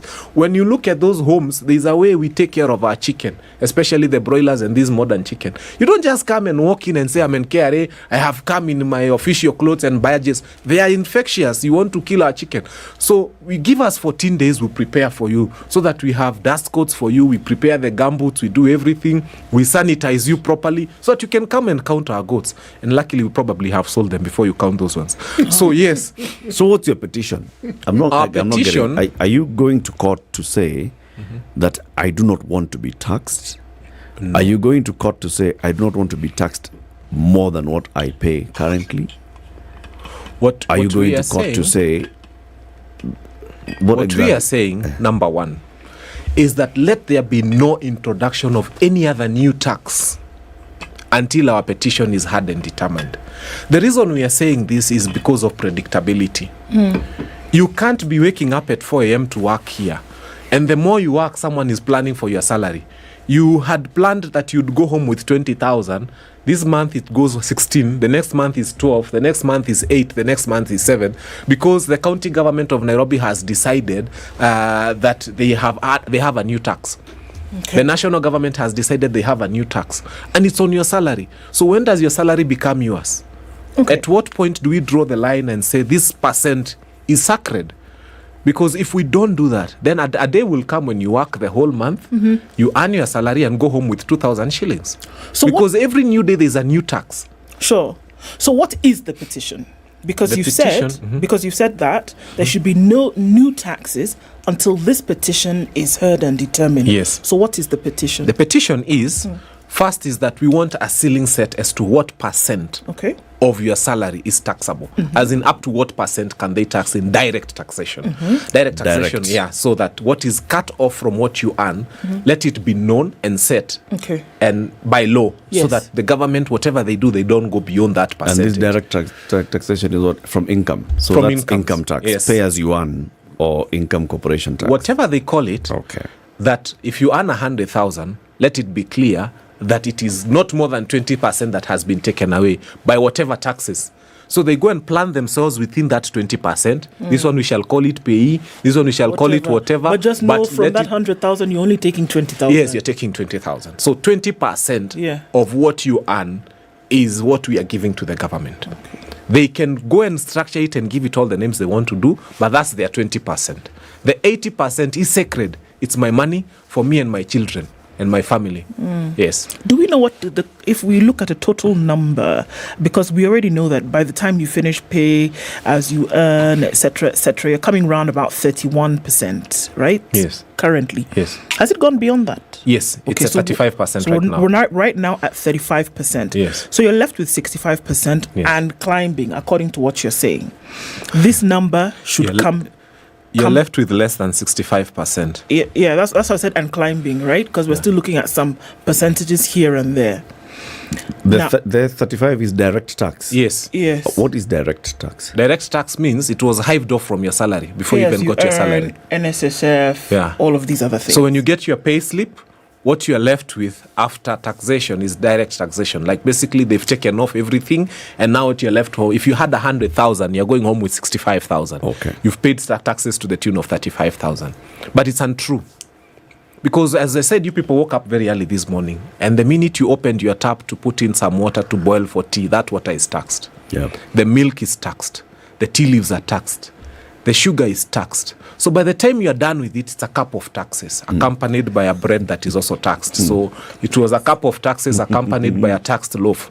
So in addition to the direct taxation that people don't see, there is a huge level of indirect taxation. How much? So what we usually end up giving government is unknown. That's the answer. Okay. Because the other day, Kimani Ichung'wah will walk to Parliament and decide that they've decided that fuel can go up by another 8% to 16%. And Parliament will come again and decide that they've added the tax. So what we are trying to cap for now is direct taxation. Okay. Because the indirect taxation, which I've explained in the cup of tea, now there's so many, is a cup of tax. There's so many other things that end up like that. I haven't spoken about your lunch. So, okay, before we get to lunch, because, we still have some time, what would it look like in order for it to be balanced? Because you know what?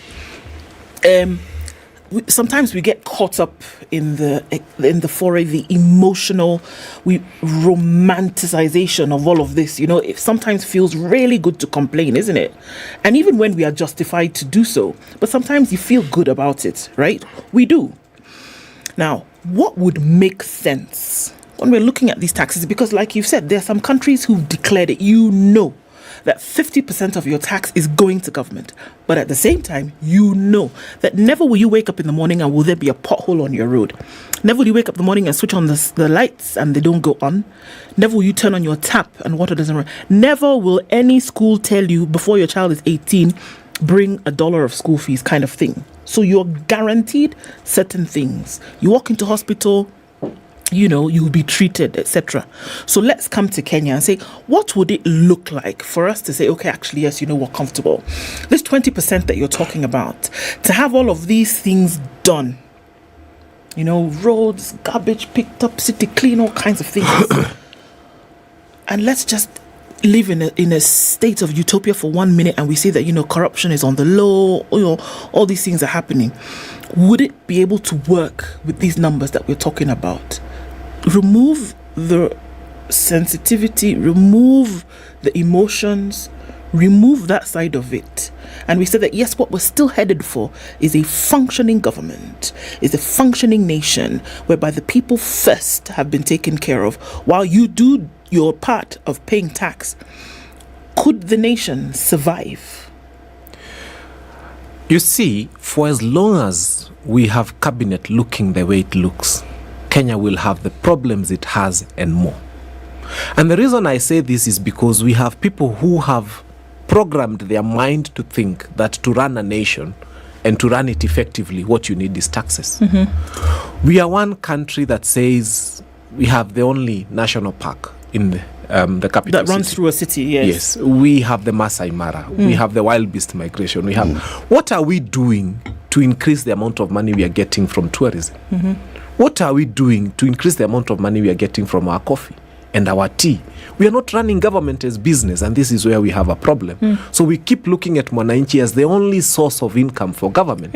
And as long as we continue having this, and that's why I say fire this whole cabinet. Start getting people who can say, like right now there's rains, there's a lot of glut in terms of milk. Why are we not exporting milk? How much money would Kenya get from exporting milk? How much money would Kenya get? We are only thinking about the pocket of that person who is working, because we have people whose minds are not capable of thinking, and whatever you do, those minds will never be capable of thinking. Fire them tomorrow morning and start hiring people who will take, before we raid into your pockets. This is what else we can do. This is how we can make money for this nation. This nation is not, China is not run so much on the taxes. It is run so much on what they produce and they sell out there. What are we producing? What are we selling? Why are we importing toothpicks 60 years after independence? And then you keep saying that you want to tax Kenyans. Why are you importing handkerchiefs? Why can't we make our own bicycles 60 years after independence? A lot of money, let me tell you. Out of 10 shillings that a Kenyan earns, more than 5 shillings, we spend it outside the country.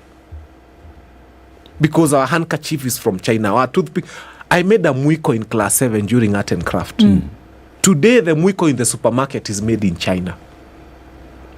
So when you have this kind of thinking that government will make money from us so that it can build for us roads, fire that entire cabinet.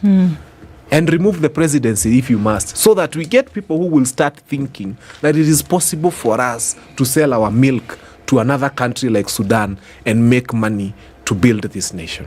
Yes. So I am not for the cap of taxes, and I will not allow anybody to have a conversation with me on how we are going to tax Kenyans more. We have to have a conversation about firing every minister who cannot think about how this country will bring in more money from outside of itself, and stop spending what is, because there's no use of a country 60 years after independence is relying on underwear from other countries. We can't make our own underwear. What are we saying we have independence about? There's a lot of capital flight. The bulk of the money we are making here is also going outside. So let's contain our money inside, and let's earn our own money. That way we shall build this nation. But taxing the same people who are jobless, it's not going to help us. The government agrees with you. And that's why when it comes up with plans on how we can make our own underwears in this country, and so it needs money so that it can put these things in place, you're frustrated by going to court. And all they wanted to do was employ more people. Yeah. No, I'll tell you. More people can have more I'll money. tell you. You are the people who are fighting it. Let's take a break. Fanya Mambo Kinodia is a lawyer. He's one of the 8 people who've gone to court, and they are seeking that the court declares the government should not tax you directly anything above 20% of your income. That's what you're saying. Yes. 20% of your income, that's a maximum.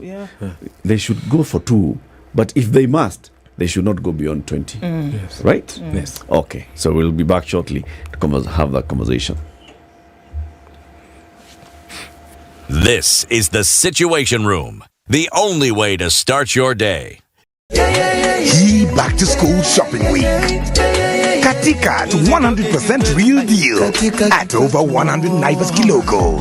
Northern Kenya tumewasha kama jua na hapa Mount Kenya tulipanda bei zikashuka Malindi ni kwetu, Bamburi ni pata chaguo letu, Ngoma ni kwetu, tunazitoka kikwetu, Bamba back to school discounts kwetu, Meru ni kwetu, wewe Nyeri ni kwetu, shika Naivas points zetu, Super Center ni kwetu, na redeem points kushop kwetu, Simba ni kwetu, twende back to school na Naivas kikwetu fiesta, Nyayo ni kwetu, Digo ni kwetu, Maya ni kwetu, Isket ni kwetu, Naivas save you money.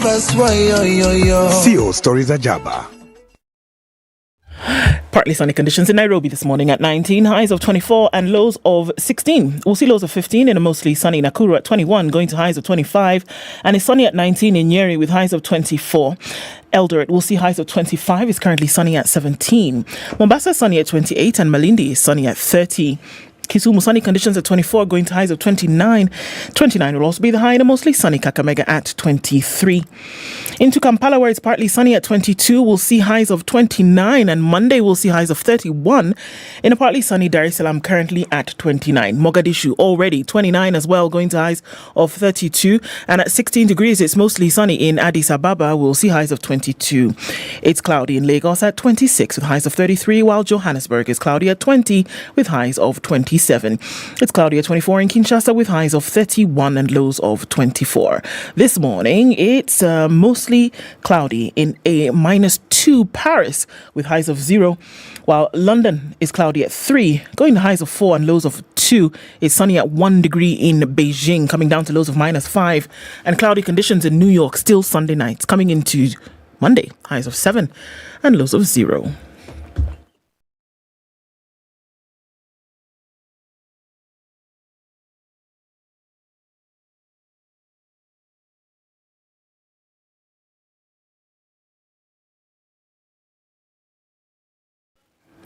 All right, let's take a look at what's going on right now. Haile Selassie, that traffic seems to have dissipated quite some.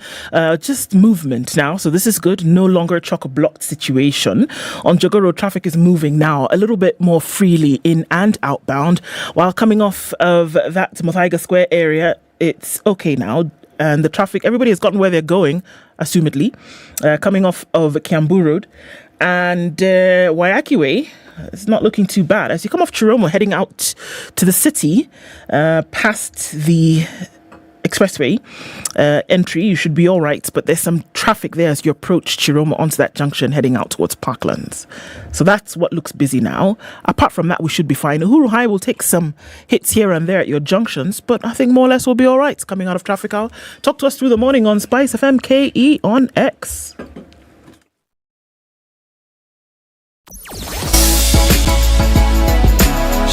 Spice and everything nice.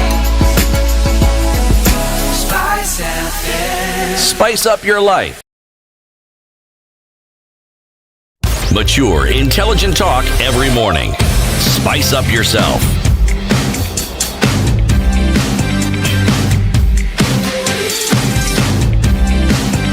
Mornings done right. 94